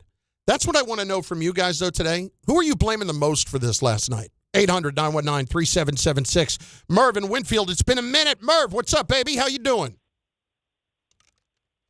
How are you guys doing? Good. Yeah, What do you it's been got? a while, man. My Bengals stunk, and now my Knicks are stinking. No, it you got up. you got Baby Like- Huey. You got Baby Huey now, baby. Yeah, I You know, good. I Clog know. up I 3 can't holes. wait for this, Bart. I can't wait to smack up your Ravens. But Yeah, anyway, good luck stopping him. He did Let's a get- grand job in stopping the run last year for the Giants. yeah, we'll see. We'll see. It's better than I'll sitting tell you, on your hand. he was wearing but- he was wearing a dark shirt yesterday, and that wasn't a slimming one. It is hard. The only person that's ever looked bigger in a black shirt is the Big Show and Andre the Giant. But let's get back to the Knicks. Yeah, it's Mike Brown's fault, bro. In the end of the third, the fourth quarter, you had nobody in the game that can score the ball. Like you guys are saying, if you got Alvarez in, you got to have Towns because they do work good together, and that's a perfect thing. Like, Towns should have every shot when they're in together. Like, I don't get it. And then to just squander that lead like that, we need Tibbs back. Just fire Brown now and bring Tibbs back would be great. But, man, you can't do it. I hope we get passed around so we can have another little party and hang out. But I'll let you guys go, and I hope they can pull this out, man. I don't know. we may be somewhere next week if this goes 6. So we know it's going 6, so we better get it in this series because next series is not guaranteed. Yeah, exactly. But I'll tell you, I'm not going to say next series is not guaranteed. I'm not jumping off the building here. Okay, we're not, but it's a bad loss. But if you get to Game 7, anything can happen. It's not absolutely. It's not like we're not accustomed to the Knicks losing in their own building in Game 7. Absolutely. Vinny, Staten Island, Vincenz, what's going on, baby? How you doing? What's going on, guys? What do you got? Mike Brown's fault. I got something that might be off the wall, but I think it'll work. You have Alvarado and Brunson playing at the same time with Cat, Mitchell Robinson, and Anunoby. Have Alvarado bringing the ball up, yeah. Brunson off the ball. That'll drive Atlanta crazy. They won't know what to do. Play the pick and roll with that, and then you got Brunson freed up, and you got Mitchell Robinson Freed up? on the ball. Do you think just because Alvarado's bringing the ball up that Brunson's going to be freed up? Well, we have Absolutely. seen. We were surprised to see that Brunson can play so well off the ball. I forgot it was early in the season, so to the point, Alvarado's not that takes the ball in the primary decision making out of Brunson's hands. Now, whether he's bringing it up and I'm not saying he can't play off the ball. What I'm saying is, do we think definitively that all of a sudden they're going to be leaving Brunson alone and giving him not paying him no mind? No. But if you run the pick and roll at the top with Cat, you have the ability to give Cat the ball, and you have Cat in the playmaker role where he can feed Brunson off the ball, and you get cuts and back pin downs and all stuff like that. Now, we saw that a little bit against the Pistons because the Pistons with Amir Thompson was heckling the hell out of Brunson, so they gave it to Alvarado to bring the ball up, and then it allowed Brunson to come off picks and stuff off the ball. But then the offense moves and flows a lot better, Vinny. I'm with you on that. We've seen examples of that, but Brunson, that's a Brunson thing, and that's a Mike Brown thing. He's got to try something different because, this ain't going to work. I think they figured out the Knicks. I really think they figured them out. It's going to be a tough series. But that's the thing. That's always the criticism about Mike Brown, not being able to make adjustments to the adjustment. Put this poll up on the ESPN New York YouTube chat. If Tibbs was the coach last night, would the Knicks have won? I love when you come up with a genius question without any production, just in the conversation. Just put it up there. If Tibbs was the coach last night, would the Knicks have won the game? 800-919-3776. Rob's in Charlotte, North Carolina. Rob, what's going on, dude? How are you? Hey, fellas, thanks for taking my call.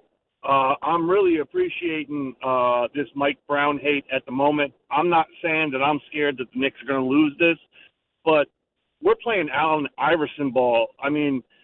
Why is it that Mike Brown is not on the sidelines losing his mind when you have your point guard literally running the shot clock down to 4 seconds and either taking an erratic shot or throwing the ball to somebody who hasn't touched the ball in 4 possessions?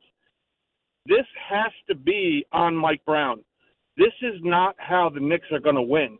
He should be throwing his clipboard and losing his mind. And because I'm not seeing that, that means that he's co-signing what Brunson's doing. Correct. So my question to you is Mike Brown just allowing Brunson to be the point guard and the coach? You're the coach. You have You have the ingredients for the recipe. You got to be the cook, the chef.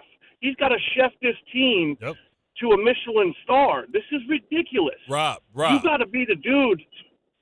Rob, I cannot agree with you sir. more. I cannot agree with you more. If this was Larry Brown, he checked Allen Iverson, who was the best player in basketball at that time. He also kept Chauncey Billups' ass in check early on when he got there with the Pistons and trying to get him in control and get him to understand how to play the point guard position. Brunson is a tremendous scorer, right? He's mastered the contact balance. If he was a running back, we would talk about contact balance, being able to take the hit, still make the plays. He scores, at will at times, and he's a master of drawing fouls.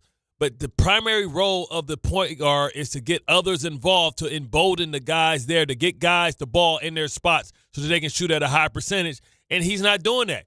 He's thinking about coming down and scoring and not coming down and facilitating and letting the game come to him and also propping up his players. We know he can get his own shot, but he's got to provide shots for guys who can't get their own shots. The Mitchell Robinsons, the Karl Anthony Towns, the guys that needs to get their shots in spots. Sometimes Bridges coming off of pin downs.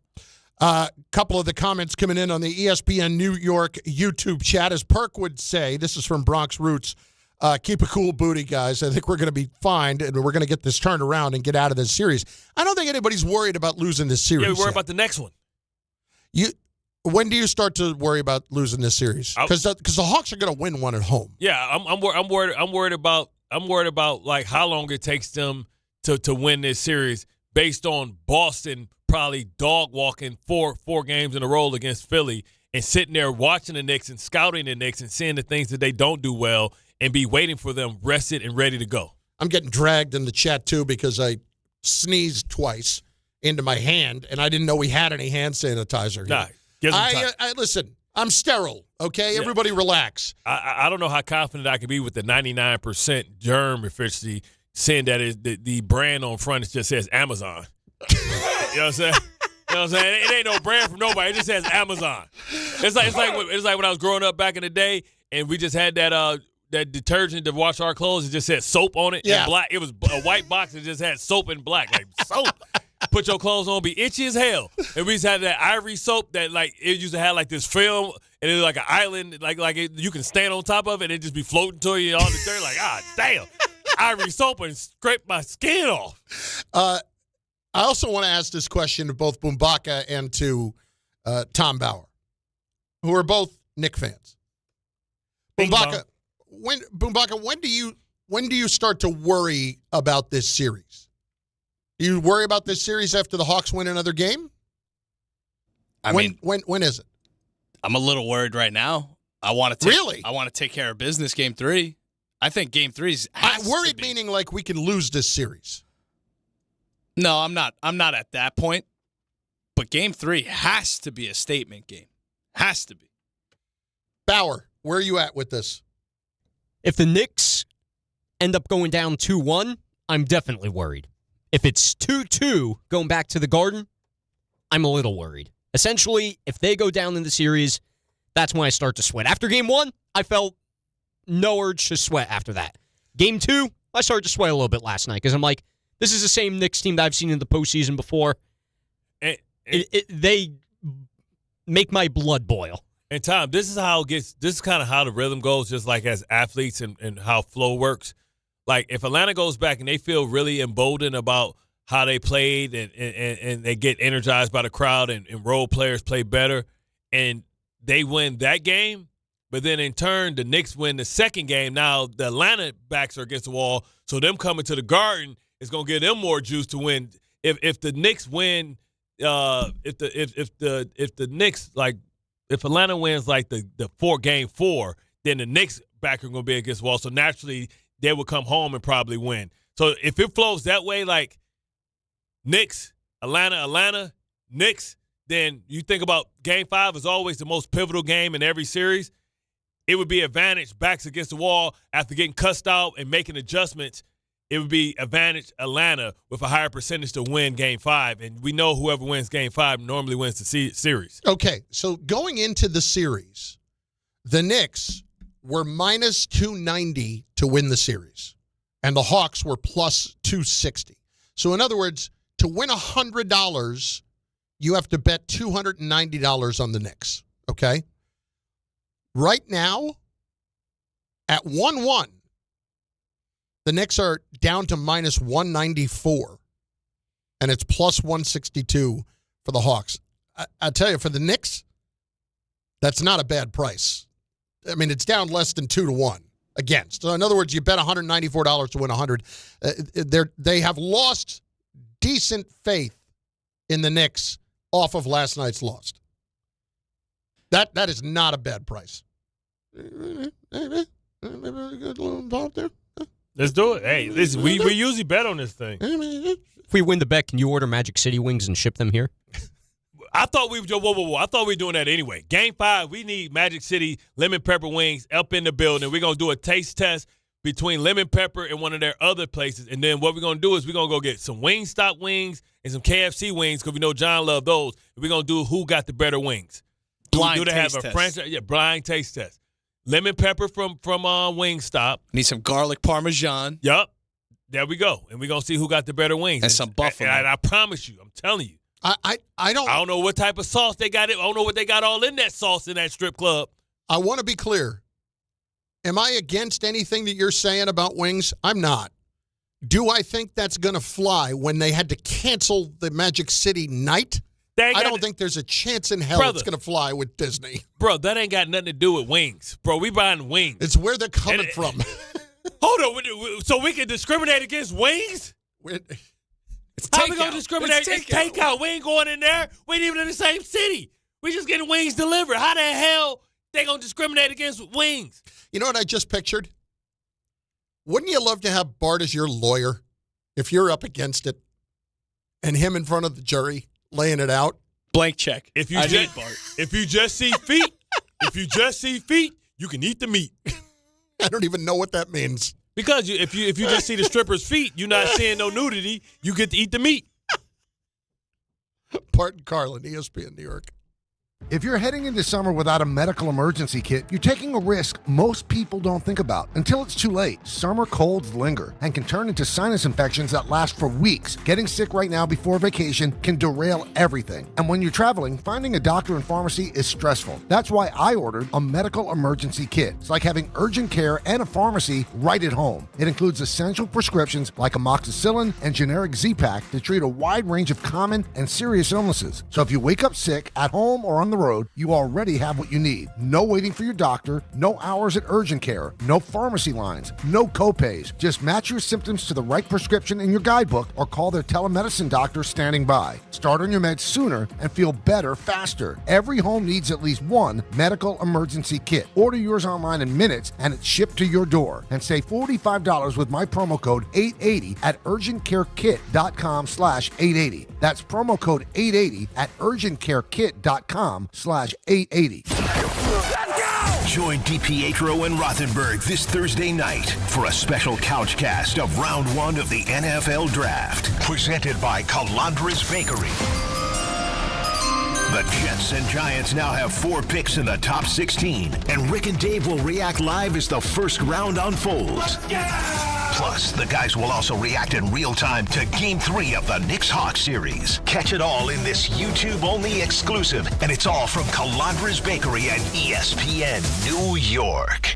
Chris Carlin with you. Glad to be joined right now by Taylor Canfield. He is the U.S. Sail GP team driver. And we are all getting ready for the Mubadala New York Sail Grand Prix coming up at the end of May. Taylor, how we doing? Yeah, we're excited for the home event in New York. And, can't wait to be there and racing in front of all the fans. Now, what is your role as driver of the U.S. Sail GP team? So as a driver, you kind of have 2 different roles. One is trying to help make sure that the boat is going, as fast as you can around the racetrack. And then in addition to that, it's kind of the decision maker on board and, using the information that I'm getting from the whole team and the coach booth to kind of make those split-second decisions around the racetrack. It sounds like an awesome atmosphere. What's the energy going to be like sailing right at New York City? There's no better feeling racing in front of the home crowd, representing our country and hearing their cheering through our headsets that we have on board is, it gives me the chills just thinking about it. So we're pumped. We're looking forward to the Mubadala New York Sail Grand Prix. coming at the end of May. Taylor, thanks. Partner with Amazon Hub Delivery to earn extra revenue for your business with your business. Assist with local Amazon deliveries and get paid for each package you deliver. When you become a partner, you and your staff will deliver packages to customers in your area on a schedule that works for you. You'll gain extra revenue, increase exposure for your business, and connect with your neighbors. Plus, it's easy to get started with no delivery experience, long-term contracts, or startup costs required. If you're interested in learning more, visit Amazon.com/Hub Delivery. That's Amazon.com/HUB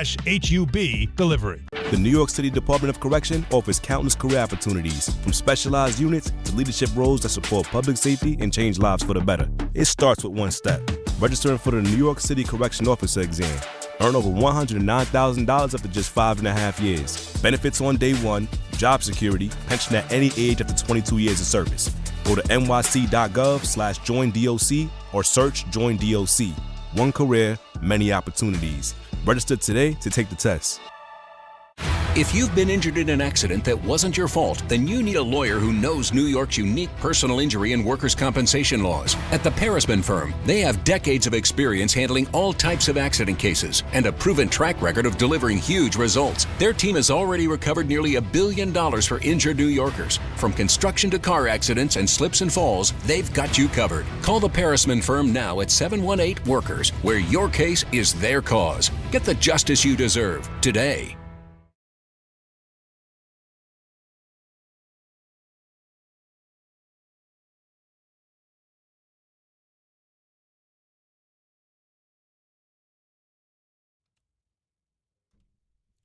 Let's go. All I need is one ball. All I need is one ball. All I need is one ball. Lance Armstrong, just one ball. Just one ball. All I need is one ball. Yeah. Hi, Tom. If I had one ball crossing over, coming down to the shoulder, carrying weight like a boulder. Now, you know this is one mic. So I'm playing off one ball basketball. You do what you do. I'm good here. I'm just watching, being entertained, and refraining from comments. That means it's one ball. You have to share it. What I'm doing right now is keeping myself out of the deposition. What you're doing right now is sitting back, eating the popcorn, waiting for everything to unfold. What do you want me to do? Was it the Lance Armstrong? They told me to let the stallion run. It was the Lance Armstrong. That too far? One ball? Probably. Okay. Probably. Wait, he used to have two. Never mind. What you got for us, Tom? I'll fill you in on Michael K's reverse remote. That's a big deal. Oh, there we go.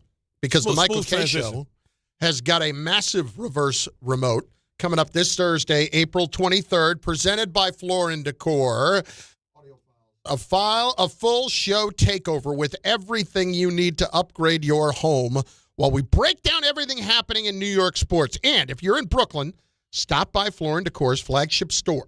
It's 850 3rd Avenue, because while we're on the air, there is plenty happening in store. It's the Michael K Show Reverse Remote, presented by Floor & Decor. Bart Carlin, ESPN New York. We have not heard a whole lot of sound from last night, so I would like to do that now with some audio files. The audio file. All right, Tom Bauer's here. Tom, what do we got as far as some of the sound that we have not heard from last night? Well. Let's start Tom, here. Wait a minute. Hang on one second. Tom, is it true? Because the group text, which I'll admit, our group text's pretty dormant for the most part. But post-game last night, it lit up. Did you really punch a wall? Yes, I did. Was there a hole in the wall? No hole in the wall, no broken bones. Okay. Your weak-ass knuckles. Really? You couldn't punch through some drywall? When I saw it, I thought we had an Amari Stoudemire situation. Right. Yeah. Or Charles Haley. He in here. I thought he basically... Didn't Odell do that someplace, too? Didn't he do that in, like, Green Bay or something after they lost that game? Well, he could do it again with the Giants possibly pretty soon, too. He's basically like Trey from Boys in the Hood, swinging at the air.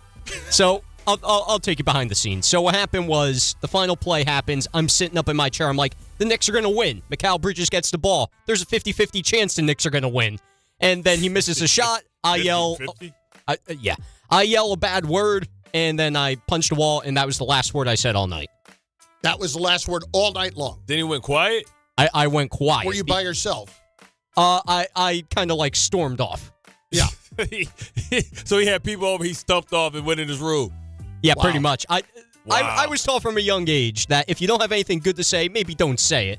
My brother Jim after bad Steelers losses, he used to punch the wall, and he did it in the garage like 2-3 times and punched through the drywall. Yeah, he had real knuckles. I've never seen my dad so pissed in my life. Jim had real knuckles, though. Yeah, well, Jim might have gotten some back, too. Tom, let me see your fist, man. Let me see your fist. Make a fist.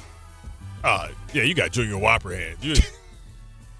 We went through this last week. I have soft hands. These hands aren't meant for punching. Tom hasn't worked a day in his life. Tom, listen, and who do I asked somebody to touch his hand. They're like, ooh, these are soft. And they were a woman. So you know they really soft. You got third grade Sadie Hawkins dance hands, man. The hell. He punched the wall and it bounced back like he hit it with a balloon. Did you go, oh? Did you actually hurt your hand? No, I think there was so much adrenaline coursing through my body that there was no pain at that here's moment. The problem, though. All right, there was so much adrenaline, but there was no damage to the wall, and you didn't hurt your hand at all. So it was a pretty hard wall. It really makes me question, did you really punch the wall, or was this kind of like... He punched No, I punched the wall. He punched it with his palm. Let me at him. Hey, Tom, tell me this. When you went back in your room, what song did you listen to help get you through the moment? Because you know it's usually some like rock, hard, soft rock type of song that you go to. Like when you're in the morning, what song do you listen to on repeat in your room? Death metal? I was going to say the heavier the metal, probably that's what I'm going to listen to. Yeah. Like I think Break Stuff by Limp Bizkit comes to mind. Yeah. That's probably one of them I would go to. I can just see him swinging in the air, and then he finally threw one at the wall. I'm practicing my mosh pit. All right, let's go. What do we got? All right, so let's start here. So this one from Mike Brown. Do you think the game got away from you when you left Jalen and Kat on the bench? No, I don't think so. We've played that lineup quite a bit since the end of the season, and that lineup's been pretty good. We weren't good tonight, and we turned the ball over a few too many times during that period, but we had opportunities where, our starters were in and we were up 8-10 and Atlanta closed it. So I wouldn't just say that specific lineup caused it. It's not all of it.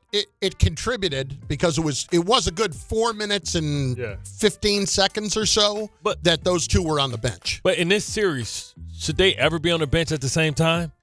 I think it's opportunities when Kat's on the court and Brunson isn't that allows the offense him to be the first option. See, you made the point earlier. Well, it's not like Atlanta didn't rest some of their guys. Yeah, they did.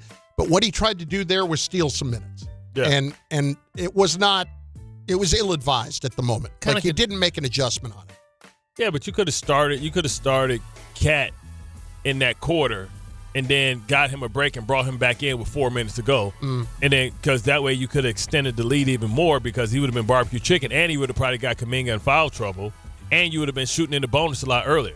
Next. All right, so while we're talking about the final minutes there, Mikal Bridges, let's hear from him on his final shot. How does he think that went down? Just miss it, I got nothing wrong with it. Just got to make it next time. Was there any thought to trying to get to the basket there? Just trying to, get to the spot, with the time going out, just try to get a nice shot, a rhythm shot. So you like the shot you got there? Yeah. Listen, I didn't think it was a bad shot. What I would say is for those who are saying he should have gone to the basket, and I considered it too, you can take a look and say it wasn't exactly a clear lane there. That was Jalen Johnson, right? On him? Yes. Yeah. So Jalen Johnson's a taller player. Yep. Longer. So he was running like he was going there, but to create the separation, he stops abruptly and jumps up and shoots his shot and elevates. If he'd have tried to take that to the basket, maybe that gets pinned against the glass. Block. Yeah. Or, they're not going to call a foul on that one. No, they're not So going to you're not going to shoot over. And Jalen Johnson's a pretty good defender. I'm saying he's a 3-and-D guy. So that probably was the best shot. Yeah, I'm not.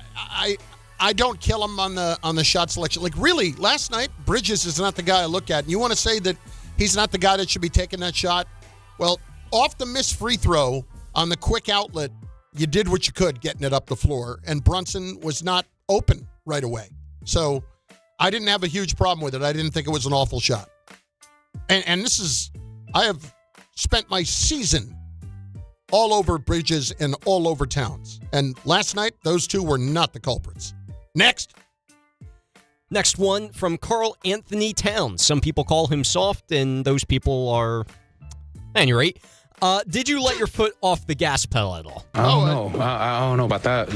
Like I said, they made shots. At the end of the day, we garnered the lead, so we've had the foot on the pedal, but they made shots to cut the lead, so you got to give credit where credit's due.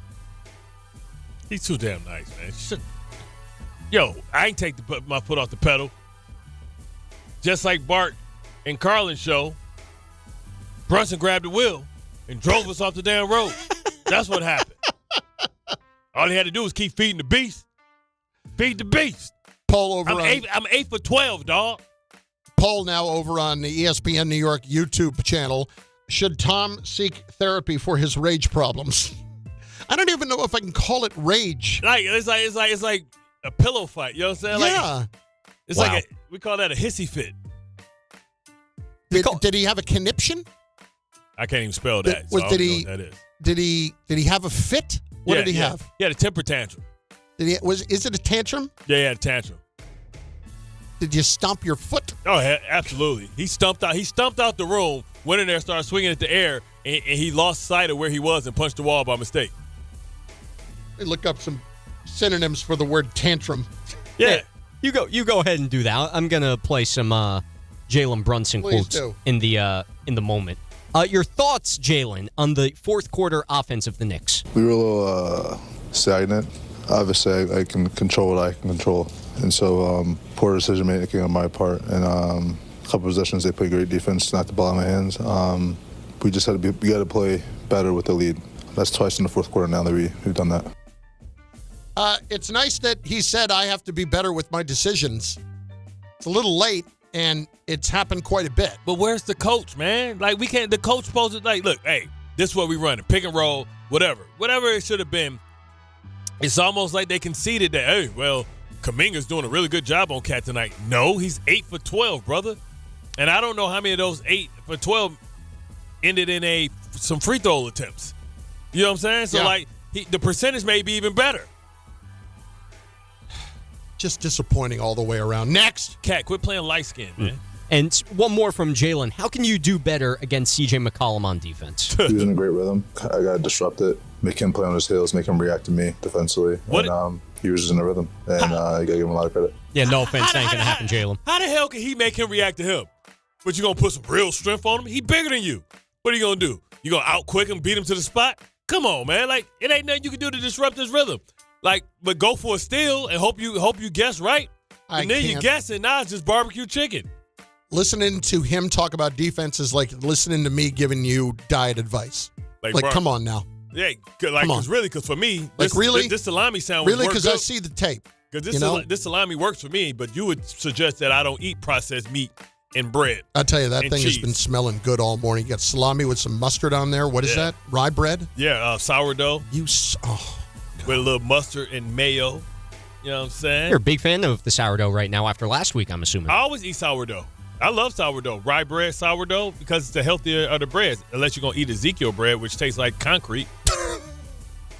And you can't, it's always frozen. You got to thaw it out. You got to live in the freezer. Tommy, on that Ezekiel bread? I've never even heard of Ezekiel bread until now, I'll be honest. Are you serious? Ezekiel bread is like the healthy bread, but you have to refrigerate it. It can't be out. It'll go spoiling real fast, man. You can get the sprouted Ezekiel bread, too. Comes in an orange bag. We got anything else, Tom?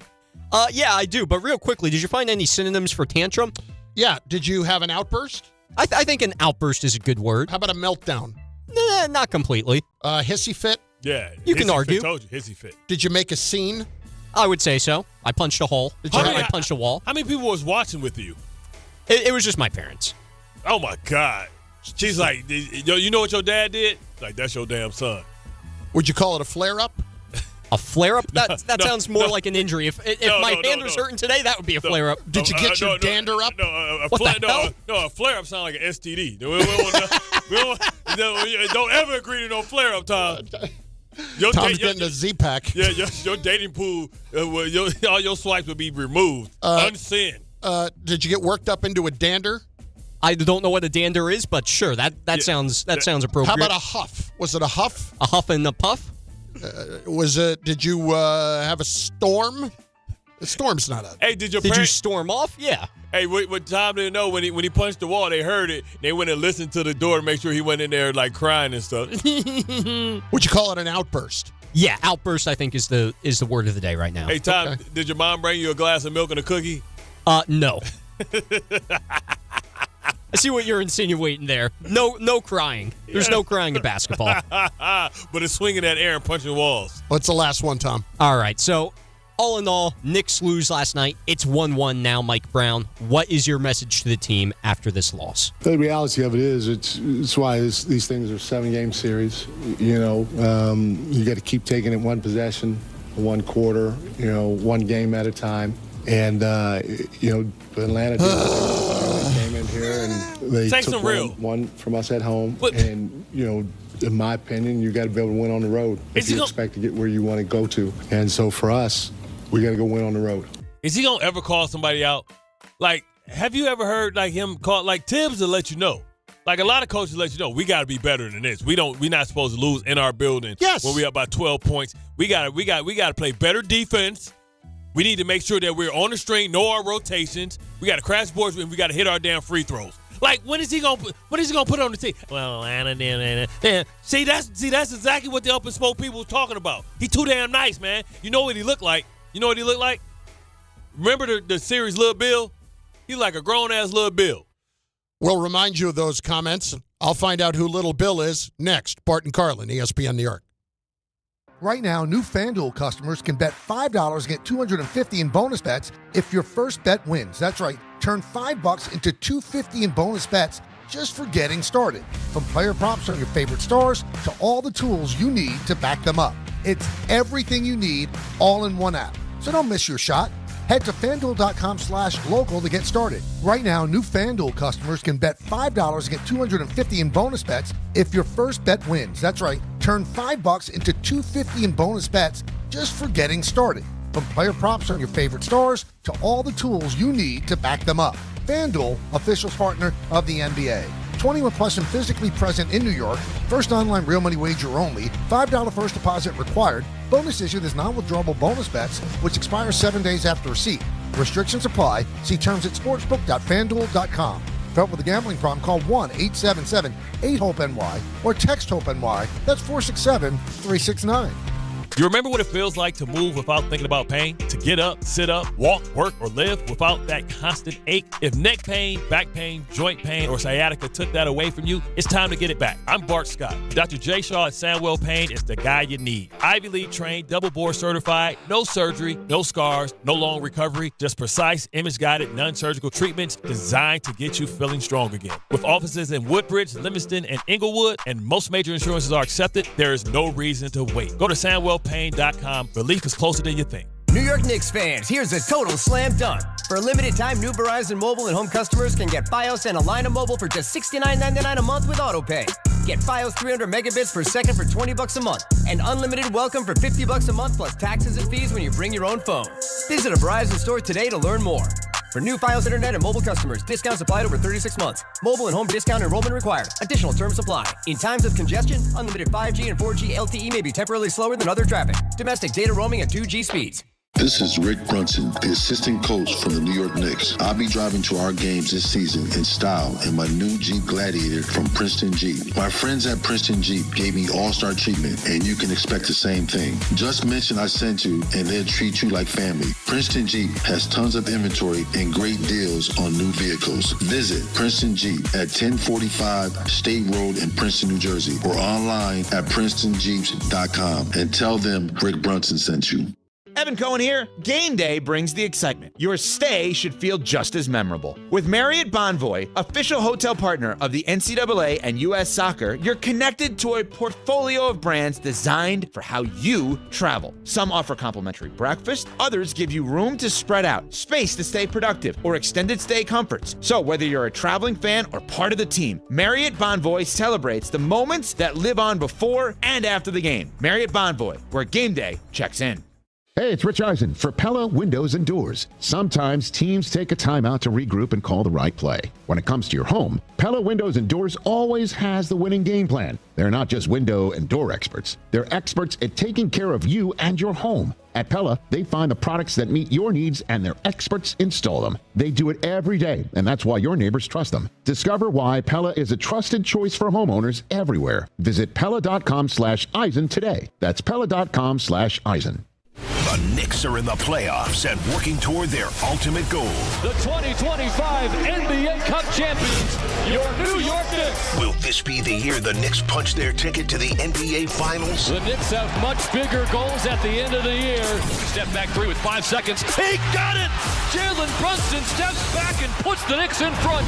Thanks to all our New York Knicks partners this season, including Verizon, Thrivewell Infusion, and London Jewelers on ESPN New York.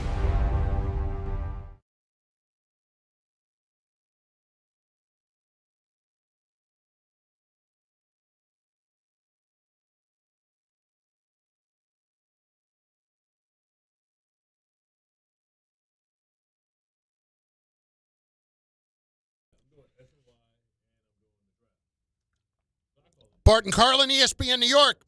ESPN New York YouTube channel. Game time. Brought to you by Tullamore Dew Irish Whiskey, because when it's game time, it's Tully time. 6:45. And this is kind of on the back burner. Yankees, Red Sox. Series begins up in Boston. Looking forward to that. 7:10. Mets. Start a 9-game homestand. Kick it off facing the Twinkies. Coverage begins 8:80 ESPN New York, starting at 6:30. Would it kill you to win a game? I'm surprised Mendoza's still here, bro. But by the way, Steve Cohen, Steve, it's time to start going into hiding a bit, because we showed up at the Knicks game last night. You haven't seen a win in a month. Man. Tullamore Dew, the original triple distilled, triple blended, triple cask matured Irish whiskey. Be sure to grab a Tullamore Dew or try the new Tullamore Dew Honey during today's action. Glasses up to enjoying Tullamore Dew responsibly. Is Cohen the new Drake? Oh, God. Don't hang that on him yet. Oh, my God. Got to bar him from the game. They see him coming, don't allow him anywhere near you. Cohen coming in wearing a Jalen Brunson jersey. Bart Carlin, ESPN New York. Gil is in Brooklyn next on ESPN New York. Gil, what do you got? This falls on the hands of Mike Brown. His substitutions, his lack of adapting during the course of the game, losing timeouts, not having a timeout just in case he misses the free throws and you get an opportunity to advance the ball, not having he blew that game in so many ways yesterday. And not the players, yeah, they get the blame, but this falls on the hand of him. And it also shows me why he's not a coach in the NBA when he wasn't. He's had 3 chances. Well, this is his 3rd. He didn't do it in Cleveland, got them to the championship, lost. He didn't do it in Sacramento, and now he's not going to do it here.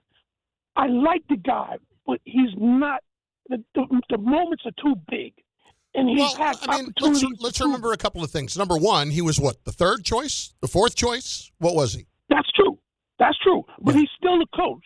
They still chose him, though, Carlin. They still chose him. You're right. Number 2, what I would point to is that with Brown, I don't think he's going anywhere, because who made the decision on this? It was the owner who ultimately made the decision. Yeah. So if you're going to fire the coach right away, that's admitting another mistake. I don't expect that to happen. You're not going to be paying 3 coaches at the same time either. Right. That too. But see, the thing about it, though, Dolan might just do it. He may have sealed his fate last night. And the only way he might save it is get it to the conference championship. He has to at least get to the conference championship. I think you're a little extreme on both ends there, okay? If the Knicks lose this series, everything is on the table. Oh, yeah. Giannis is like, you trading people, you blowing it up. Yeah, and the coach, Leon Rose could be on the table if the Knicks lose this series. Yeah, if you can't beat Atlanta, knowing that Atlanta would be better next year, knowing that Charlotte would be better next year, and the Knicks are out of moves, man. All their chips are in the middle of the table. They don't have any more moves. They can't trade anything. They don't have draft picks, all that.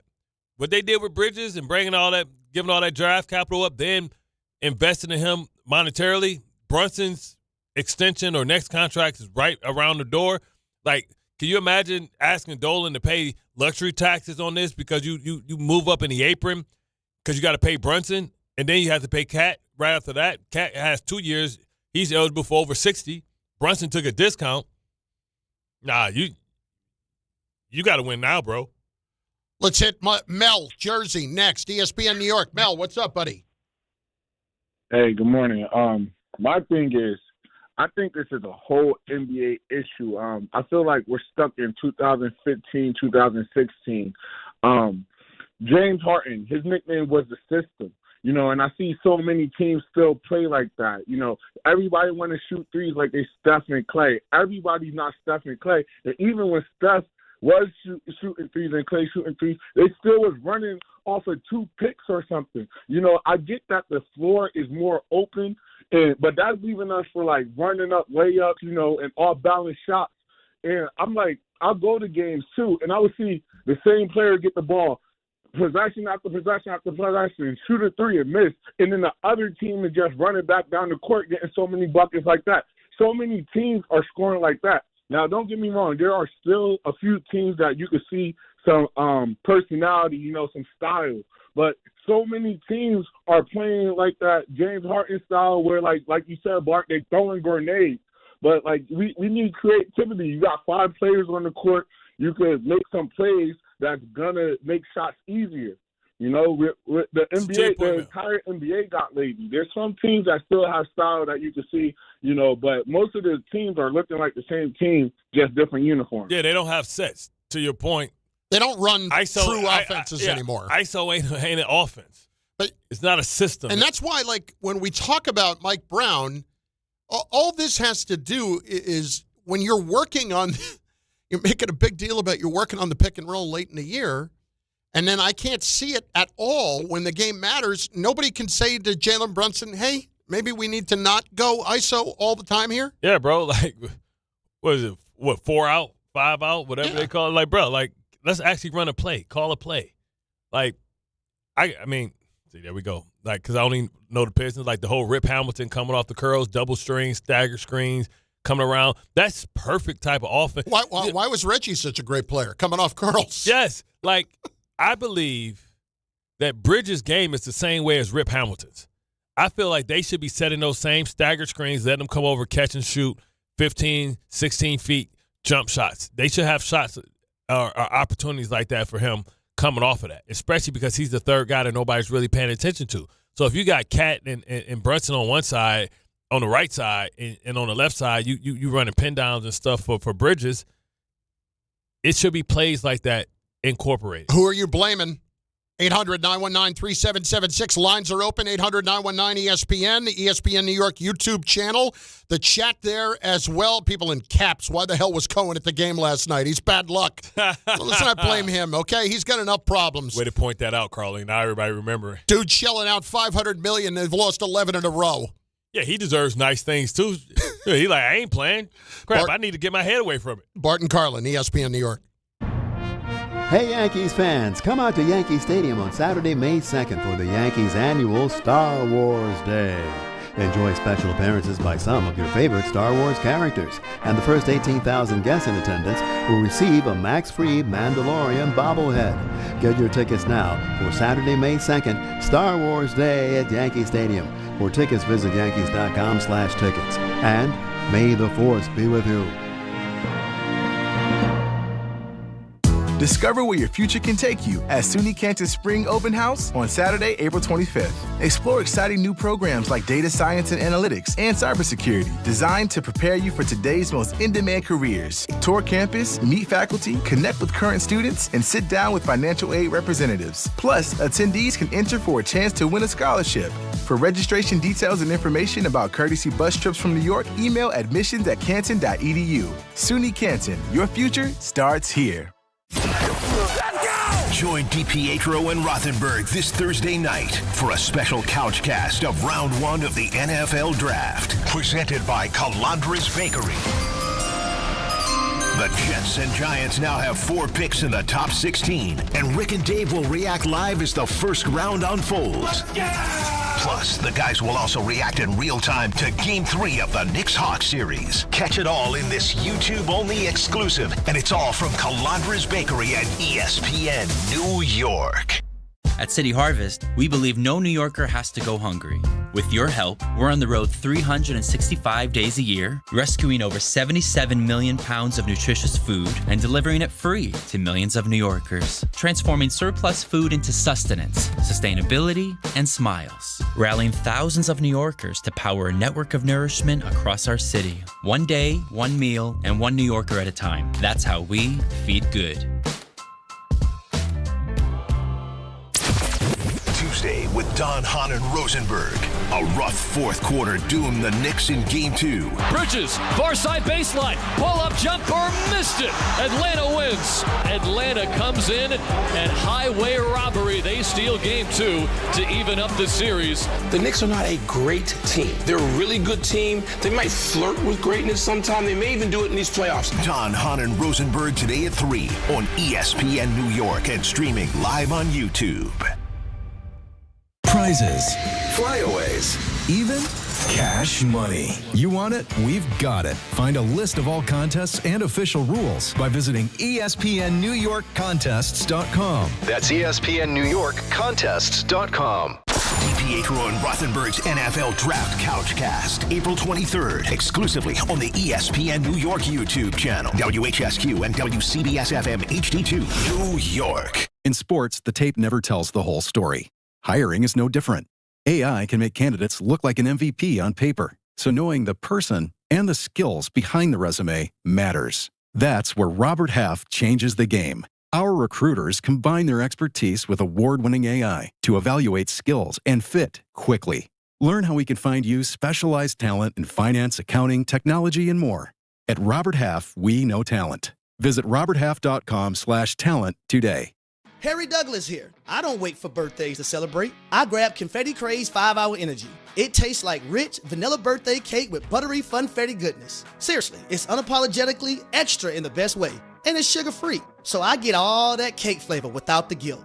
It's tiny, portable, and ready for whenever I need a quick boost. I keep one with me because you never know when you'll need a little party energy. The funfetti flavor is back on 5hourenergy.com or on Amazon. Crack open a Confetti Craze 5-Hour Energy shot today.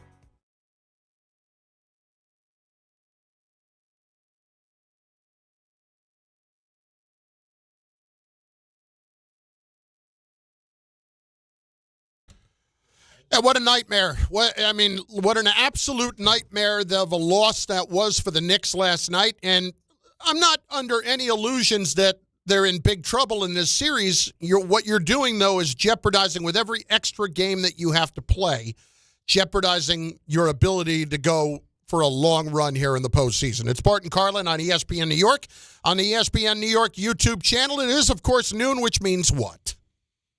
It's the sour hour.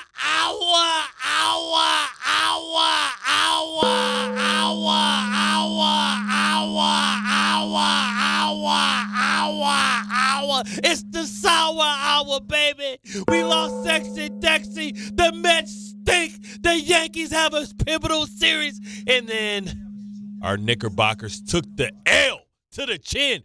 I hate it here. C.J. McCullough serving hot L's to Jalen Brunson and forcing it down his throat. Mike Brown don't know how to use his timeouts. And Dexter Lawrence is the only good thing that we got. We lost a 500-pound baby and got a nice 10-piece. We missed you on that yesterday. And we got plenty of time to talk about that the rest of the week. Sexy Dexy looked like he ate a baby. Let's just say that if he was going to wear dark colors for it to be slimming, and I'm familiar with that strategy, sometimes it doesn't work.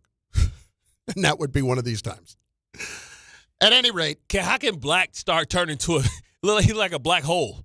You know what I'm saying? like it's like you could With the see shirt? Yeah, the shirt looked like a black hole, like when on anime on like Looney Tunes Acme, he would paint like the hole on the brick. And you think it's like what? You think it's where the train's supposed to go it's a tunnel? through? Yeah, you think it's a tunnel. I thought he was a what is it called a vortex? Yeah. You know what I'm saying? Oh it's my like God. the thing. It's like the thing that Thanos used to use when he used to skip dimensions. Well, look, back to last night and the Knicks, and just a complete mess. And I will turn and I will blame virtually everybody with the exception of two people. And the only two people I really don't blame Bridges at all, because Bridges has been doing his job playing defensively, playing well defensively. And if you want to kill him for the shot at the end of the game, that was a decent shot. Over a great defender. Yes. That's taller than him. And it's not his fault that he ended up in that position. He was open, and they're trying to get the ball up the court. And I'm not blaming Cat. And I have been the guy that all year long has absolutely destroyed Cat, because I feel like he needs to be asking for the ball a whole lot. But you know what? At some point, it's not even about asking. It's about getting fed the ball. And Jalen Brunson is really starting to lose me from the standpoint of being the centerpiece of a championship team. I'm not going to deny how great of a player he is, but it is absolutely 100% his fault that Cat has 2 shots in the fourth quarter last night. It was just remarkably silly to have that kind of an advantage. He had taken advantage of it a lot of the night, had 25 points, and we are not getting him the ball down the stretch. Well, Jalen Brunson with the baby bouncies, right? We talked about it last year. The same thing make you laugh, make you cry. And the thing is, I think he took it personally that C.J. McCollum was embarrassing him in the Garden, and he wanted to make sure that he fired back, and he did. He answered, then McCullough answered. Then he answered, then McCullough answered. Then he answered, then McCullough answered, and he didn't answer with the turnover, right? When you go in shot for shot, you got to make those shots. C.J. McCullough didn't blink. Brunson blinked, and he not used to somebody going right back at him and forcing him or embarrassing him. And not only right back at him, quite literally right back at him. And like laughing about it. Like, bro, you barbecue chicken. So his pride stuck in there, right? So then that he don't make the best basketball play. That was ego basketball, in my opinion. At the end, that was ego basketball. He was getting embarrassed in the Garden, so he was like, listen, I know I can't stop this dude, but I don't think he can stop me either. So let me get my respect back by scoring back on him. But when you go 1-for-1 and then you have the turnover, now CJ almost gave it back because CJ missed the 2 free throws. Bridges goes down and makes that shot. Now we're talking about CJ is a choke artist. Instead on the page, back page, what does that say? Chokes on 2. Right. It would have been choke on 2 for McCullough because he missed the 2 free throws, right? To at least ensure that his team couldn't lose unless they came down with an LJ 4-point play. We have all acknowledged throughout the course of the year the problems, and throughout the course of the couple of years, the problems with Jalen Brunson defensively. I've never seen it just so egregious in the way that he was targeted last night. C.J. McCollum was enjoying every last moment of that. I'm not a bad guy. Yeah. I got kids. I love my babies. I am no villain. I'm a nice guy with 2 kids and a wife. I think it's admiration. Great, passionate fans in a really hostile environment. It's fun. It's basketball. It's the playoffs. And if anything, I think it's a sign of respect. Well, you're not Trae Young yet, but still, you're on your way after that. If his voice was hands, he would be Tom. Just soft and buttery. You hear how soft his voice is? He don't even sound like a... Well, he does sound like a nice guy with a wife and 2 kids. I'm not a bad guy.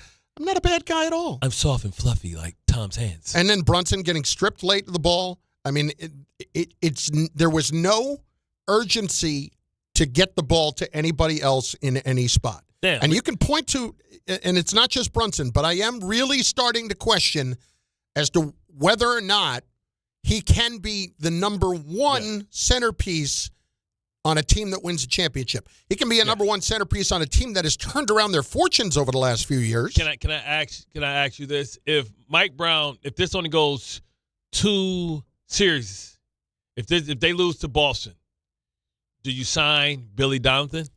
No.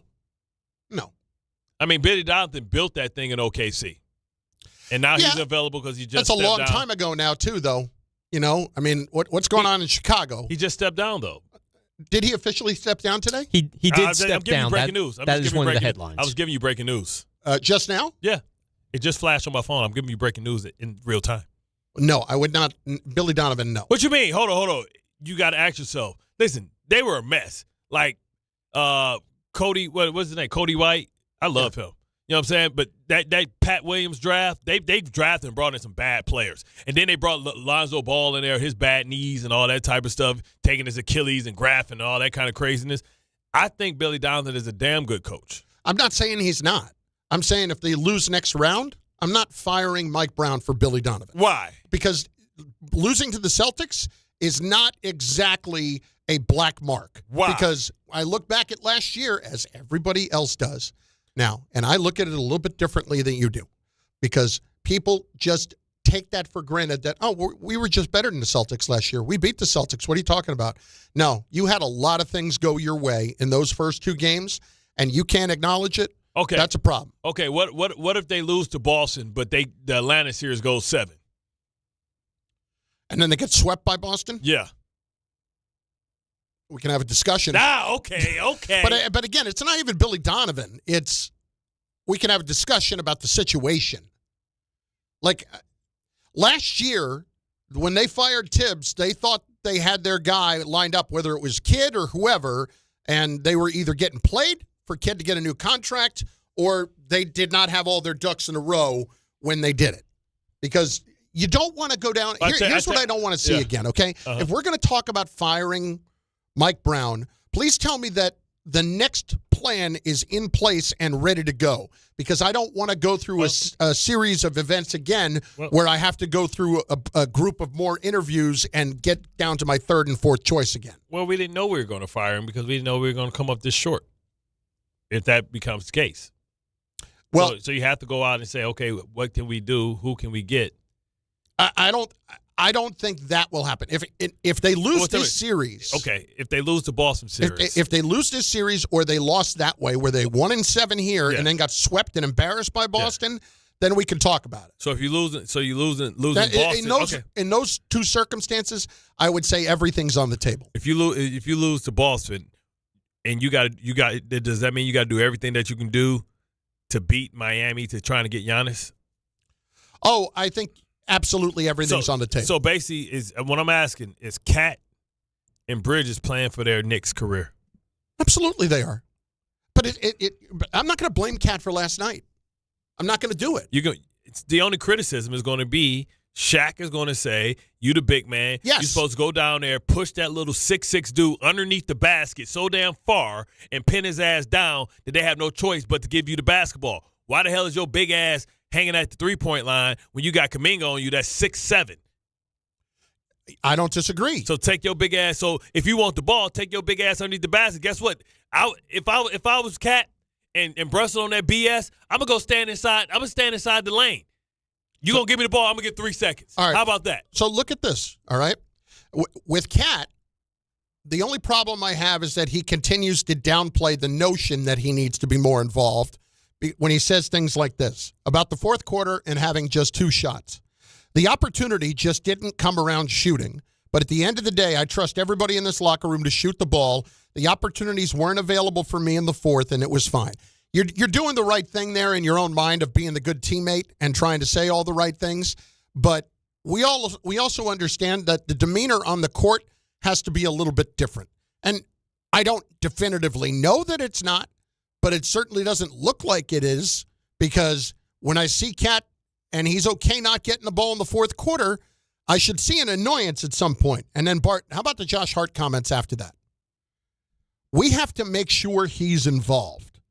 Find him in mismatches, put him in actions, make sure we use his skill to our advantage. That's something we'll look at film and be better with. Shouldn't Brunson be saying that? Yeah. Ain't that the wrong person's line? Yes. Oh, okay. I'm just trying to see if you agree with me. Yes. All right, you picking up what I'm putting. That's part of it. Brown had a bad night. Brown had a very bad night. So if Brown have multiple bad nights, you losing 7, winning 7, and you lose to Boston, and he had bad nights. Can we play the criticism of the up in smoke of what they said? Yeah. Let's hear what the thoughts was, because remember, he had a great year one with Sacramento, and then by year two it went fast. This is Matt Barnes from the All the Smoke podcast. This was back when the Knicks hired Mike Brown. The one thing about Mike Brown is that first year is always good. Mike is a great person. He's just, to me, he's not a leader of men. I couldn't imagine it now because these kids are making so much money. You have to have the respect of them. And I think Mike is such a nice guy. That's what Mike up. Mike wants to be cool with everyone instead of putting his foot down like, this is my team, this is what's going on. So that's why I feel like I've seen it. He was my coach with the Lakers. We had Mike after Phil Jackson retired. And when I tell you, rest in peace to my dog Kobe and Ron Artest, they walked all over that. They used to sub themselves in and out of games. I'm just like, oh. I think he learned a lot in Golden State underneath Steve Kerr. I think Mike Brown is a great second chair, because when you sit in that second chair, if this is the first chair, when I tell you there's such a night and day difference sitting in the head coaching chair, I think Mike is a great assistant coach. I wish him the best, but I've seen it firsthand in Sacramento. His first year came in, brought Golden State's system. They made the playoffs for the first time, and probably since a lot of you were born, and then he lost the respect of the team quickly. So now you're going to a New York media market that's trying to eat you up. Every mistake, Mike is a good guy. I just don't think the situation is going to work because he's too nice for his own good. Yeah, point guard. Throw the ball to my big man, or I'm taking your ass out. Alvarado being here, he played better defense than your ass anyway. So do what I said to do. Timeout. Call a timeout. Bring his ass over there. Hey, what did we just discuss? Our mismatch is cat down low. Give him a damn ball and cut off of him, because he's probably going to draw a double team. He's got a 6'6" guy on him. He's 7'2". And, Cat, you take your big ass down there and you pin his ass down deep underneath the basket. You spin around late and pin his ass down, and we're going to give you the ball. And Brunson, cut off of that or make yourself available for the kick out if your man or whoever man comes down to help double because of that. That's simple-ass basketball. We're trying to go with the pick and roll. How about my big man take his big 7'2" ass down low, pin the little 6'6" guy down there, give him the basketball, you put the ball down his damn throat. I don't know if you ever seen, did you ever see the show the Miners, about the West Side Miners, and the team that beat Texas Western. Yeah. The team that beat Glory Road. Yeah, you movie. Right. Remember what he said? He said, "Put your elbow in the damn in the basket. We're gonna give you the ball." When he told the big man to go down there and dunk the ball so damn hard and set the tone and let him know. That's what Cat need to do. Say, man, if you're going to put this on it, it's going to be barbecue chicken. I ain't trying to nothing fancy. 2 dribbles, and I'm going to bang on your ass. It's adorable that you would think that that's going to happen, that you think that he's going to say that to Jalen Brunson. That's not happening. Well, that's not happening. Well, Matt Barnes says that. So if that's a problem, if the inmates, so to speak, is running their asylum, then you need to get somebody in there that's going to get the respect. Because if I tell you to run the play, damn it, you run the play. Like you said, I remember Larry Brown came to Detroit and did that to Chauncey Billups. He would call timeout like, hell no. Do what we said to do, because Billups used to like to try and be a scoring point guard too. Same thing with Allen Iverson. Remember, they hated each other, but they respected each other. So I'd rather be respected than liked any day of the week. Couple of other things. Brown completely mismanaged timeouts last night. The fact that they didn't have the use it or lose it right before the 3-minute mark. He didn't take it there, but then he takes one at 2:43. I understood what he was doing at 2:43, but they were out of sync before that offensively. They were out of sync before that. And instead of using a timeout that he was losing anyway, he ends up mismanaging that situation, and it hurts them down the stretch. And then finally, you can point to anybody else you want. This team collectively lost that game. This was not a game that was won or stolen. Tyler Murray does an amazing job on the radio, but he said, that they stole that game. They didn't steal that game. The Knicks handed that game over last night. This wasn't. What I always say his name is his Naismith or Neymar. Naismith. Naismith and Nemhard. Yeah, Nemhard. Yeah, not Neymar. Not Neymar, the soccer player. Okay. Right. Yeah, but like Naismith went off. He couldn't miss. It was none of that. The Hawks was still flawed. They played defense. Kuminga kept him in the game with his energy, getting easy buckets, and they methodically worked their way in the game after kind of keeping it close enough to be in striking distance. This wasn't somebody going on some heaters, just throwing crap up and it's just going in. They played defense and they made buckets, and they turned Jalen Brunson over late. This one, you don't steal that. You earn that. You grinded that one out. Let's hit it. 800-919-3776. Also on the ESPN New York YouTube channel. Go there and make your comments. We will get them worked up as well, or worked in as well. Let's go with Mario in New York. Mario, what's up, bud? You're on ESPN New York. How you doing? Something get him upset. Last time I cannot sleep. But two questions that is a can't sleep kind of game. That is absolutely a can't sleep kind of game. Last second shot after being down, thought they were going to have an opportunity to win it after you missed two free throws. That's one of those games. Anyway, go ahead. Yes. My question is, we start with third quarter with 11-point leading. This is playoff time. This is going forward. The starter in my mind, I'm not a coach, but I'm a crazy Knicks fan. Crazy like crazy.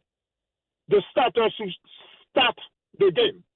Then when we got 17-point leading, you rest them for 3 minutes and then put them back. And also, what the hell Brunson is not taking the last shot? The problem with Brunson not taking the last shot is that the free throw was, first of all, the free throw was missed, and the ball's rebounded. Josh Hart looks up the floor, and on the left, he's got Bridges. On the right, he's got Brunson. And Brunson already had one person, if not a second one, closing in on him right there because they were not going to let him get the ball easily. I get your point, but because of how that situation was, and they didn't have the timeout, that's a problem. Split-second decisions, yes, right? The problem is why they don't inbound the ball to Brunson. But they can't inbound the ball. It was off a missed free throw. It was off a missed free throw. So McCullough missed 2 free throws. So that now the ball is, one, you got to secure the rebound. 2, you got to look up if you're Josh Hart and say, oh, crap, how much time we got. Then you looking up is, oddly enough, he went probably against the worst matchup because Jalen Johnson's a great defensive player, and Brunson probably had C.J. McCollum, who he's probably had success against. But, you got to go with what's open. His ability to get the ball up the court was to Bridges. If they made the free throw, he would have been right. They would have been able to get him the ball on the inbound. Exactly. Or they would have had a play. You had to make a decision quickly. Right, because they got 5 seconds. They would have 5 seconds to decide what the play is. They would have slow walked the ball after the free throw. They would have took it out slowly, and then they would have took it that way. Khalil, damn, Bart, is Shaq and All the Smoke the only thing you listen to? Pretty much. Pretty much. And Joe Budden. Steve Melendez, did Julius Randle ever have problems getting shots alongside Brunson? No, because he demanded the ball. That's what alphas do. I'm sorry, what? What? I mean, what? Randle, they didn't seem like they played long enough, but before that, Randle was Brunson, dribbling the hell out of the ball, and they knew the teams knew that the spin was coming late. They would send somebody late to steal the spin. I can't go with that. Come on now. Tsunami still very worked up, threw the damn game away. Yeah, and those are the ones that you hate because when you find yourself in a game 6 or game 7, you're like, man, we just beat that other game, man. The game we shouldn't have lost, man. We'd have been good. 800-919-3776. Coach Mark in Queens is next. ESPN New York. Mark, what's up?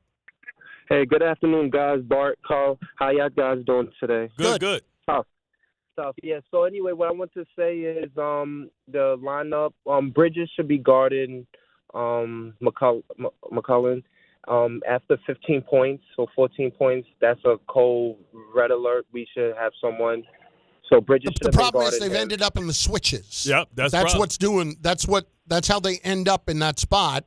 And while it's easy for me to sit here and say it, and I think that they need to stop switching in some spots, that when they keep doing it, it's awfully hard to avoid offensive fouls. It's awfully hard to avoid situations where the guy has to continue to fight through the screen to stay with his man. Because are you going over the top or are you going underneath? Now, if it's Daniels, then he can't shoot. You going underneath. But everybody else, those guys can turn the corner, much like Josh Hart did, and get to the basket and then get in trouble. Now, I might go underneath if I got Mitchell Robinson out there. Right, I think you should utilize Mitchell Robinson, maybe allow Cat to play smaller, and then let you get your offensive rebounds if you got the big Mitch out there. You know what I mean? So you maybe have to get more minutes from Mitchell Robinson and put them 2 twin towers out there and bang these guys to sleep. I agree because they didn't do the foul, they didn't do the hack of Mitchell Robinson. So I feel like Mitchell Robinson should have played more. Yeah, I mean down the stretch of the game they would have though. I mean, they absolutely would have. My last point What's if he on or not? Y'all let him take 2 free throws. You hit them both. You stand the game. He's 39%. My last point is Jalen Brunson definitely took it personal last night. Well, McCullough going at him. Mm-hmm. He should have calmed down. I seen it in his face. Brunson and Cat, after the season, we'll find out if these two like each other, because I see OG too, that guys, you see their body language. They don't want the ball anymore. And that happens in basketball. When you don't get the ball enough, you're like, what am I doing? Might as well just play defense and get rebound, because this guy's not passing the ball. Yeah, especially when you give it to me so damn late, which is going to mess up my shot percentage, because you got me jacking up hand grenades, bro. You throwing a hot potato to me, and now I got no choice. I can't make no move. I can't make the right play. I just got to, as soon as I catch the ball, I got to just jack it up. The ISO ball. It's just so predictable. That's a Mike Brown thing, though. Call a play. Yeah, no, I agree. Call a play. They going to run it? Is Jalen going to run it? Jalen, you don't call it. I bet you Alvarado will. I bet you he will. Sometimes you got to stand on business, especially now with a team that you're better than. Like, if Brunson was hurt, we still would pick the Knicks in this series, right? If Brunson was hurt, we would still pick, because last I remember, the last time they played, Brunson didn't play last time, remember? They beat the brakes off of him. No, I understand. That's one game. That's not a series. This is one game, but I bet you I wouldn't have no problem sitting his ass down and letting Alvarado play if he wasn't going to go with the program. That's different. And then how you not going to go to the program? His daddy on there. You better talk to your son, dog. You're going to bench a superstar in a playoff game. You got to stand on business, dog. Sometimes, especially if you win, if you bench a star and your team win, you know how much power you got as a coach after that one? Your team's got to win. They would have won. Listen, there are a lot of instances. The one thing I will ask, and I asked this earlier, and again, this is not about the bigger picture. This is just in the isolated moment of last night. If Tibbs is coaching that team, do they lose the game? Nope. I think probably not. No, because they would have went to a zone and they would have did something to stop McCullough, for them to stop them from getting that matchup. And Tibbs certainly would not have been going back to his bench. Yeah. He was like, hey, y'all going to play the fourth quarter. ESPN New York and Floor & Decor are giving you the chance to design your day with Michael K. One lucky fan and a guest will win a studio visit, exclusive meet and greet with the great Michael K. This is your all-access pass and experience you will not forget. To enter, head to the Floor & Decor flagship store, 850 3rd Avenue in Brooklyn. Design your day with Michael K., presented by Floor & Decor. He is coming up at 1 p.m. today, live from Boston, where he will be for the Yankees and the Red Sox. What a week we've got. Yankees-Red Sox. Bing bong. We got the Knicks, obviously, in Game 3 on Thursday, which is now a 1-1 series. Bing bong. Woof. And then we've got the NFL Draft, where the two teams have got 4 picks in the top 16. Bing bong. Got a lot going on. And the Mets are playing. Ding dong. Why would you even bring it up? That's why I say ding dong. I'll tell you, if you don't start making some headway here. Yo, they got the worst. With this stretch record coming up. Bro, they got the worst record. What is it, 7-15? 7-15. They 5 games below 500. They got. Oh, they're 8 games below 500. They got to win. They got to win 7 just to get to 500. 8. Do we still have the drop that we used to have about the Simpsons and the Mets? Oh, you mean the Family Guy?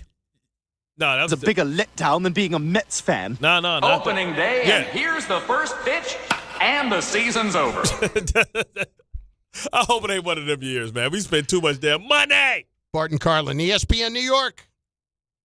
The NBA playoffs are in full swing, and with DraftKings Sportsbook, an official sports betting partner of the NBA, your winnings get a boost every single day, all playoffs long. Bet player props, bet live, from the opening tip to the final possession. Every bucket, every dime, every clutch takeover matters. And DraftKings Sportsbook keeps boosting you all the way through. All DraftKings customers can enjoy a profit boost every single day throughout the playoffs. Download the DraftKings Sportsbook app now and use code WHSQ to claim your profit boost. That's code WHSQ to get a boost every day of the NBA playoffs. In partnership with DraftKings, the crown is yours. Gambling problem? Call 877-8-HOPE-NY or text HOPE-NY 467-369. 21 plus, New York only. Eligibility and restrictions apply. One profit boost per customer per day. NBA playoff bets only. Bet restrictions apply and vary when offered. Max bet and boost vary. Boost only applies to winnings and expires at the end of the last NBA game each day. See terms at sportsbook.draftkings.com/promos.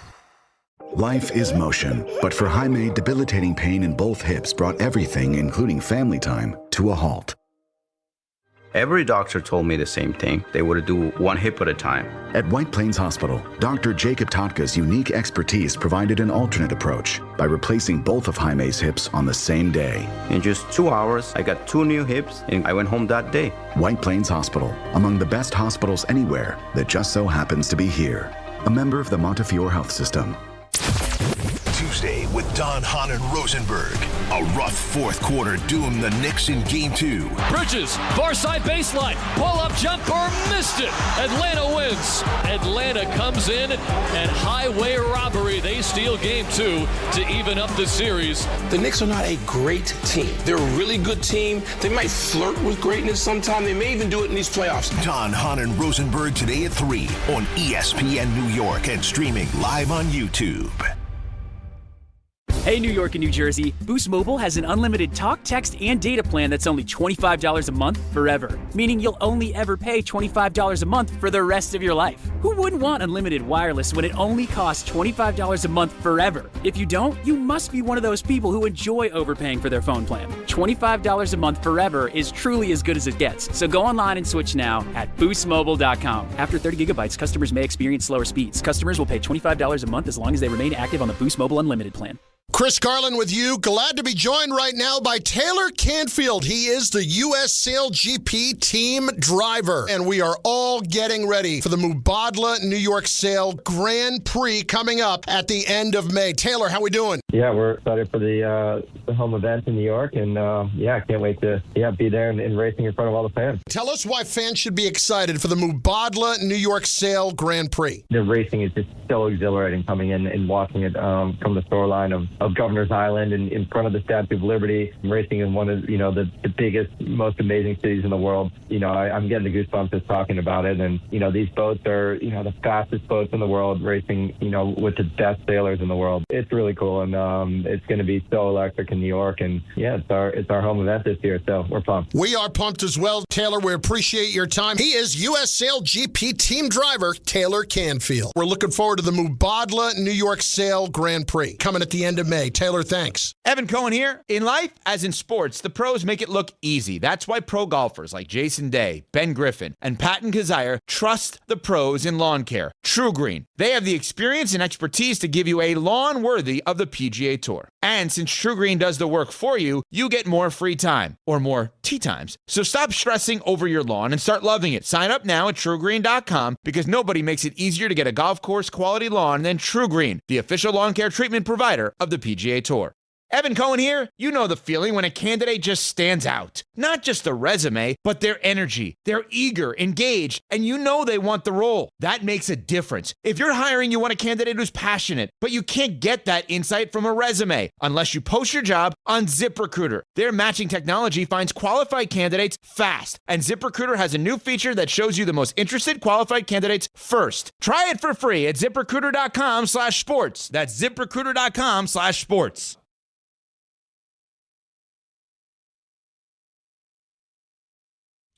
Mike Vrabel spoke today and apparently addressed the whole situation for the first time. See if we can get some of that for you here in a few minutes. It's 800-919-3776, 800-919-ESPN. Bart and Carlin on ESPN New York, also on the ESPN New York YouTube channel.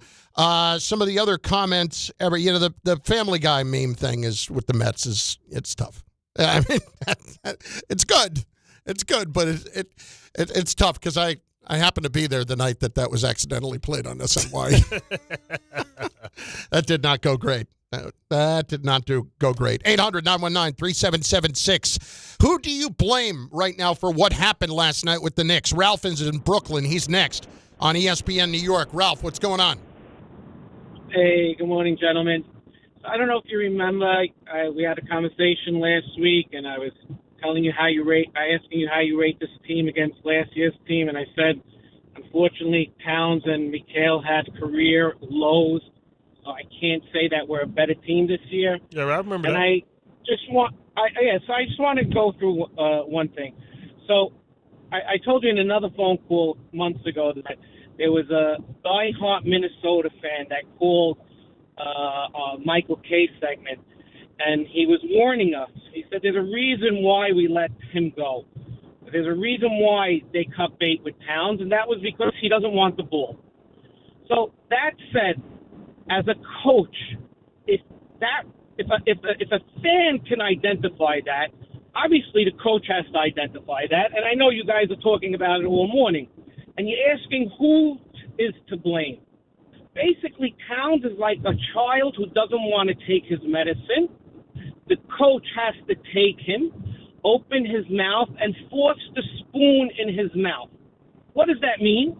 In practice, they're not just running playground plays. They're running a practice with plays. It's incumbent on Brown to have a game plan where Cat's going to get 18, 20 touches. If that doesn't happen, then he's totally accountable, meaning Mike Brown. The blame is totally at his doorstep. I don't blame Brunson. Mikel, listen, I don't think it's a 50, not even a 50-50 shot. It's a 40-60 shot that he's going to hit that game-winning shot. So it shouldn't have come down to that. Not only that, we had them in foul trouble. Do you actually think that Mikal Bridges attacking the rack at that point is going to get a foul called? No, I didn't say that. I'm not talking about that. What are you talking about then? The shot, I said that last second shot, to me, is a 40-60% chance. Right. It shouldn't have come down to that. We had them in foul trouble. How come Cat didn't get to the line? How come he had 2 shots in the quarter? They didn't get him the ball. 2 shots in the quarter. You can blame Brown.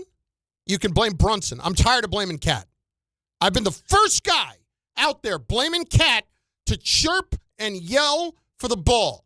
And every time I look up, I see post-game comments of his that basically say, I don't care who shoots the ball. And that's why Shaq got on him and all that stuff. It's not his fault if he's not getting the ball down low. Remember replacement players when Gene Hackman looked at Shane Falco and he said, winners always want the ball in their hands. Exactly. I understand that with Cat, okay? That's not the point, though. Cat, in this case, at some point, you want to say that they have to force feed him? I don't think that's what this is. Do you see Cat after he makes big plays? Does he look like somebody who's whimpering away from it? Yeah, he looks a lot happier when Alvarado's feeding him than he does playing with Jalen Brunson. All right, well, that's a different conversation.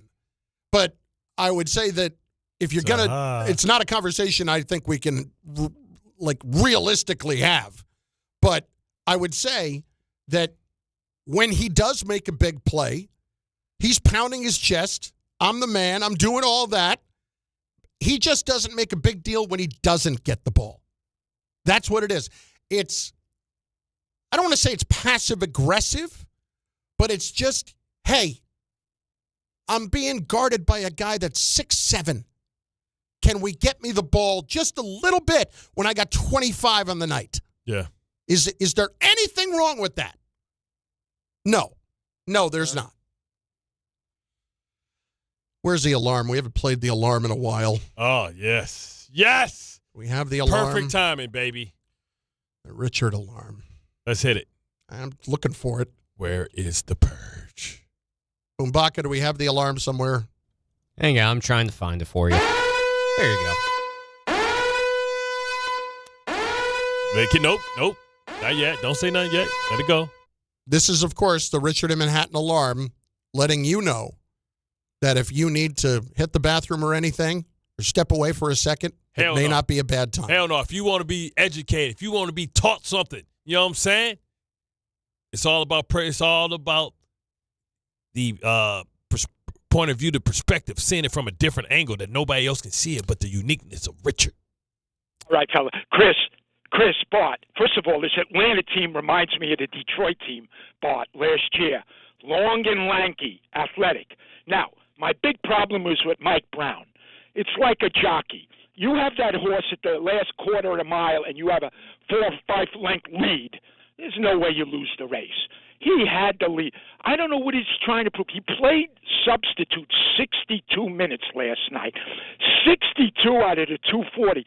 What are you trying to prove, Mike? That you using subs at the that he's not Tibbs. He's proven that he's not Tibbs. I play my peoples. I believe in my peoples. But I understand. But the three guys, Shamet, Alvarado, and McBride, they didn't have it. They played 32 minutes. Shamet and McBride in particular were not good. They played 32 minutes, Chris. 0 points. How can that be? You had the lead. What are you proving, Mike? You take out Brunson. You take out Towns at the same. Mike, this is not a regular season game. When are people going to understand that? I think coaches go over things like we're not panicking. We're going to do what we do during the regular season. This is not the regular season. You have to perform differently. He had the game. Now, I know Bridges is not a take it to the whole basketball player. But, Jesus, with 1 second, 2 seconds left, you got to force the referees to make a call there or try to get fouled. It doesn't make sense. I don't care who you are, even if you're Steph Curry. But they're not going to make the call, Richard. They're not going to make the call. Well, he can't be thinking that way. He's an NBA. Richard, I understand, but there was already somebody in the lane waiting for him there. He is not the caliber of player that is going to get the call. He would have to get mugged for him to get that call. No shot that that's going to happen. That, up until that last moment, might have been the most well-reasoned and coherent phone call of Richard's career with me, at the very least. At the very least. But I can't get that deep into he needed to take it to the basket. This is not Brunson. Even if Brunson took it to the basket, no guarantee he's going to get the call. I mean, he's better equipped because he's been short his whole life to try and make a shot over Jalen Johnson. But Jalen Johnson got up there. You saw how much he affected that shot. Mets will win it all eventually. That's the name of this character over on YouTube. I have to put it that way just because of your name. Has nothing to do with Towns. Brunson just needs to stop taking all the shots and put his team first. Brunson needs to feed Towns. He's the point guard. He needs to get everybody involved. It's never been that way. He's been a scoring guard since he's been here. He is not Steve Nash. That's not what he does. Now, with Brunson, you're 100% correct. What you do need to be doing is looking for the mismatches in a spot like that, and when you have one that's just so glaring and you don't take advantage of it, that's on you. Bart Carlin, ESPN New York, 800-919-3776, 800-919-ESPN. Mike Vrabel speaks for the first time next on ESPN New York. If you're heading into summer without a medical emergency kit, you're taking a risk most people don't think about until it's too late. Summer colds linger and can turn into sinus infections that last for weeks. Getting sick right now before vacation can derail everything. And when you're traveling, finding a doctor and pharmacy is stressful. That's why I ordered a medical emergency kit. It's like having urgent care and a pharmacy right at home. It includes essential prescriptions like amoxicillin and generic Z-Pak to treat a wide range of common and serious illnesses. So if you wake up sick at home or on the road, you already have what you need. No waiting for your doctor, no hours at urgent care, no pharmacy lines, no copays. Just match your symptoms to the right prescription in your guidebook or call their telemedicine doctor standing by. Start on your meds sooner and feel better faster. Every home needs at least one medical emergency kit. Order yours online in minutes and it's shipped to your door. And save $45 with my promo code 880 at urgentcarekit.com/880. That's promo code 880 at urgentcarekit.com/880. Partner with Amazon Hub Delivery to earn extra revenue for your business with your business. Assist with local Amazon deliveries and get paid for each package you deliver. When you become a partner, you and your staff will deliver packages to customers in your area on a schedule that works for you. You'll gain extra revenue, increase exposure for your business, and connect with your neighbors. Plus, it's easy to get started with no delivery experience, long-term contracts, or startup costs required. If you're interested in learning more, visit Amazon.com/Hub Delivery. That's Amazon.com/HUB Delivery. 2 Tuesday with Don, Hahn, and Rosenberg. A rough fourth quarter doomed the Knicks in Game 2. Bridges, far side baseline, pull-up jumper, missed it. Atlanta wins. Atlanta comes in and highway robbery. They steal Game 2 to even up the series. The Knicks are not a great team. They're a really good team. They might flirt with greatness sometime. They may even do it in these playoffs. Don, Hahn, and Rosenberg today at 3 on ESPN New York and streaming live on YouTube. Right now, new FanDuel customers can bet $5 and get $250 in bonus bets if your first bet wins. From player props on your favorite stars to all the tools you need to back them up. It's everything you need all in one app. So don't miss your shot. Head to FanDuel.com/local to get started. Right now, new FanDuel customers can bet $5 and get $250 in bonus bets if your first bet wins. From player props on your favorite stars to all the tools you need to back them up. It's everything you need all in one app. So don't miss your shot. Head to FanDuel.com/local to get started. FanDuel, official partner of the NBA. 21 and over, physically present in New York. First online real money wager only. $5 first deposit required. Bonus issued as non-withdrawable bonus bets, which expire 7 days after receipt. Restrictions apply. See terms at sportsbook.fanduel.com. For help with a gambling problem, call 877-8-HOPE-NY or text HOPE-NY 467-369. Okay, team. Huddle up. Why are you dressed like a hockey player? Because America's energy security is on thin ice. We're facing an overburdened electric grid, rising fuel costs, and severe weather.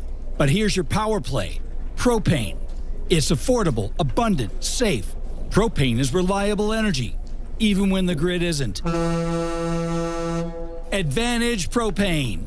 Learn more at propane.com/powerplay. Rich Eisen here with some advice. If high-interest credit card debt is grinding you down, it might be time to call an audible with a SoFi personal loan. It consolidates your debt into one low monthly payment with no fees required. And with as soon as the same day funding, you can make the right play fast. Call an audible on your debt today at SoFi.com/debtplay. Loans originated by SoFi Bank N.A., member FDIC. Terms and conditions apply. NMLS 6968891. Fast funds terms apply at SoFi.com/debtplay.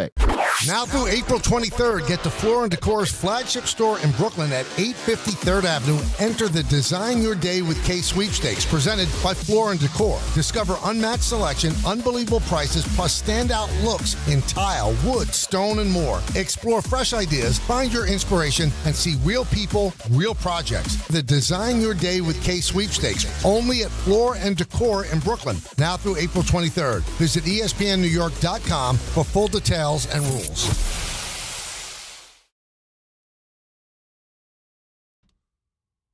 Last chance, 800-919-3776 on the Knicks mess last night. Who do you blame? How worried are you about this series? I'm not even remotely worried about the series yet. I can't get wrapped up in losing this. What bothers me is the idea that it could get stretched out a lot longer than it needed. Collateral damage. Yeah. I mean, the longer you play, Brunson, with his ankles or hurting his lower body extremities, or OG and the hammy, you worry about somebody, doing more than they have to. You wanted them to be professional, take care of business like most great teams do. You know what I mean? Let's see Boston. Boston's a team with the heart of a champion. Let's see how workmanlike they are as far as disposing of Philadelphia. You know what I'm saying? Let's see what teams we are. I'm not worried about that. Right, but that's what I'm saying. That's what teams do. Yeah. Right? When we used to watch the Patriots always run, it was a simple recipe. Win the division, get a bye, let the team in the wild card beat the hell out of each other, let them come up to see you, beat them, then you're in the AFC Championship, win another game and you're in the Super Bowl. Win 2 games and you're in the Super Bowl. Let's hear a little bit from Mike Vrabel. This is the Patriots coach making his first public statement. Well, speaking of, since the situation with Diana Rossini popped up last week. Here is Vrabel talking to the media for the first time. I understand I could have addressed you guys sooner, but it was important to me to have a conversation with the players, which I did yesterday, very candidly, as we began the off-season program. With that being said, I've had some difficult conversations with people that I care about, with my family, the organization, the coaches, the players. Those have been positive and productive. We believe in order to be successful on and off the field, you have to make good decisions. That includes me, that starts with me. We never want our actions to negatively affect the team. We never want to be the cause of a distraction. Those are comments and questions that I've answered for the team and with the team. We'll keep those private and care deeply about this football team, and I'm excited to coach them. I also know that I'm going to attack each day with humility and focus, and what I can promise you is that my family, this organization, the team, the staff, the coaches, everybody, our fans, most importantly, will get the best version of me going forward. And that's what I know, and I'm excited to do that. But I wanted to just address this and thank you for your patience in dealing with the private and personal matter. That was about the extent of what he had to say. I know he took questions about it too, but it was not a. Remember, he put out the statement and called it laughable. Yeah. About that whole thing. That was not somebody talking about something laughable. Right. You never want to be the distraction for something. Which suggests. And I'm not suggesting whether. Listen. I mean, none of it looked good, and whether it happened or not. At this point, it doesn't even matter. The perception is that it happened. Right. And he didn't do anything. It's not like he came out and said, listen, this was innocent, and I feel sorry for the other person involved in the situation because it was an innocent situation. So it's kind of like without a denial, it's an omission.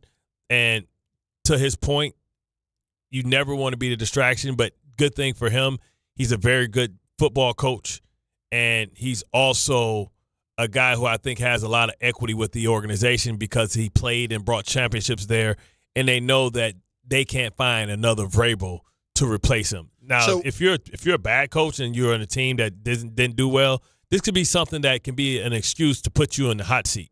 Yeah. You know what I'm saying? But for him, coming off a Super Bowl appearance early on the first year, like he's fine, right? It's the other people involved in the situation that's not. As a player, is that all you needed to hear is I can't ask you to not cause distractions when I cause a distraction? Is that the extent of what you need to hear from him? Well, I think he can speak from two different perspectives. He can speak like, as a player, I've been there and we've had these distractions, and now as a coach, I'm part of the distraction. I apologize to you guys. Please learn from my mistakes, right? Because it's guys out there that are married that can find themselves in tough situations with members of the opposite sex, right? We've seen guys, we know about Stephon Diggs on his team last year having Cardi B pregnant and another girl pregnant and all that type of stuff, and his allegations with the strangulation or whatever he had going on during the Super Bowl. Like, bro, we don't need these. We saw last year just how much energy it takes and focus it takes to get to the dance, and we fell short. We are right here at the doorstep. Please don't follow please learn from my example, and let's not have any more distractions that can take us away from putting all our energy and trying to get back to that Super Bowl, and also for us to create some distance about being the winningest organization in the history of this league. Did you see the story about Diana late last week? She got hired? No, about the car accident. Oh, yeah. She saved somebody, an old man from – I mean, listen – can you imagine it? Like you have that happen, you have to resign from your job on Tuesday, or you choose to, and then on Wednesday there's a massive car accident in front of you. Car gets flipped over, and there's an old man with a dog, and you're climbing on top of a car to try to help them out. I always get nervous and trying to ask myself, what would I do? Like somebody guy got killed in Mexico City when we were driving back. Got motorcycle, guy lost his life, happened in front of our driver, like real bad. Like worst case scenario, right? Yep.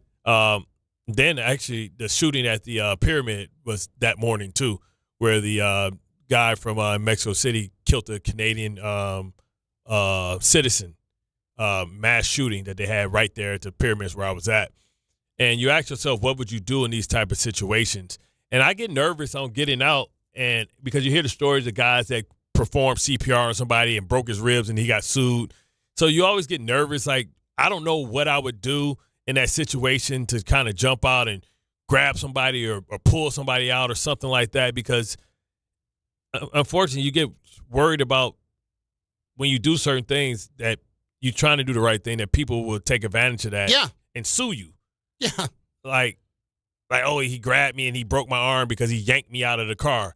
Like, well, I had to yank you out of the car to save your life before the car blew up or something. So I don't know, man. I mean, right person, right time, and I'm glad that, she should be applauded for doing something positive and great and, maybe saving this old man's life. But I don't know if I could have did it. Pops might have told me, I heard his carpal tunnel or something. I think probably her best course of action, for those who are saying, like, her career is over, I don't know that I'd be saying that. We have seen much bigger comebacks before than just this, okay? Yeah. I would be careful in saying that. I think what you're probably doing here is laying low for a little bit, ironing out your family situation. Yeah, that's the most important. No matter what thing. Went on here, you have to get that cleaned up. And hopefully, it's one of those situations everybody could just grow from. Yeah. And listen. And sometimes it's all scenarios are on the table. But, you have to, America loves a comeback story, right? And it's not even not even that serious. It's not like she's Michael Vick and went to prison, or Plexico Burress went to prison, got to come back. And, like, this was a personal matter that we made professional because, in that realm, and some of the comment, I forgot the reporter that said something nasty, like, oh, like, this is what she gets and all this stuff. But that was just some dope from USA Today, and she gets fired. My biggest problem, not my biggest she got problem. fired? She got fired? She got fired by USA Today last week for having those kind of comments. Right. Personal. There were an awful lot of people who were taking an awful lot of joy in the misery of other people. Yeah. And that to me was really bothersome last week. You ever heard Dave Chappelle had this quote that when a hero falls, the cowards cheer, right? Yeah. So, like, listen, we both know Diana. She's a good person. She's always been great to me. Me too. We've had a lot of banter on TV. I wish her all the best. And I'm not going to judge. I never judge anybody by their worst moment. And professionally, this could be perceived as her worst moment. I'm not going to judge anybody by their worst moment. I hope that none of us are judged by our worst moment. None of us are perfect, right? Yep. And our worst moment doesn't define who we are at our core and who we are as a person. Not in the least. And I mean, it's pretty amazing that quickly after that happens, you find out who they are as a person when they're helping somebody out of a car in the middle of a giant accident. Yeah, she could have said, I don't want to be in the news right now. I don't want to get involved. I just want to lay low. Bart Carlin, ESPN New York, and on the ESPN New York YouTube channel. Listen, I can't get that worked up about losing this series yet. I'm not going to. I even probably would not get that worked up if the Knicks went down 2 games to 1. No, see, I'm getting nervous. I don't like being below 500, baby. I don't think I'll truly be worried about them losing the series until they're down 3-2. Until Atlanta wins 3 games, I'm not going to be truly worried. I just think that at that point, it takes away my hope for anything down the stretch and to go any further than that. Are we saying that the Hawks are the Blue Jays? No, we're not. Okay. No, we're not. Get there and blow it? No. All I'm saying is if that happened, if the Hawks actually won 3 games in this series, then that's when you have my concern. So if Cohen is the bad luck, maybe we are the good luck. Maybe we need to pull up to one of these games. You want to go to Atlanta? Yeah, let's go. Let's go to Atlanta. We can work. You and me watching for Magic City. Yeah. I got the draft. No, we can do a Carlin's Corner for Magic City. Listen, don't threaten me with a good time. Oh, it'd be good. I don't think it's going to work, though. Taking all the ones out of this tip jar. Bart Carlin, ESPN New York. Join DiPietro and Rothenberg this Thursday night for a special couch cast of Round 1 of the NFL Draft. Presented by Calandra's Bakery.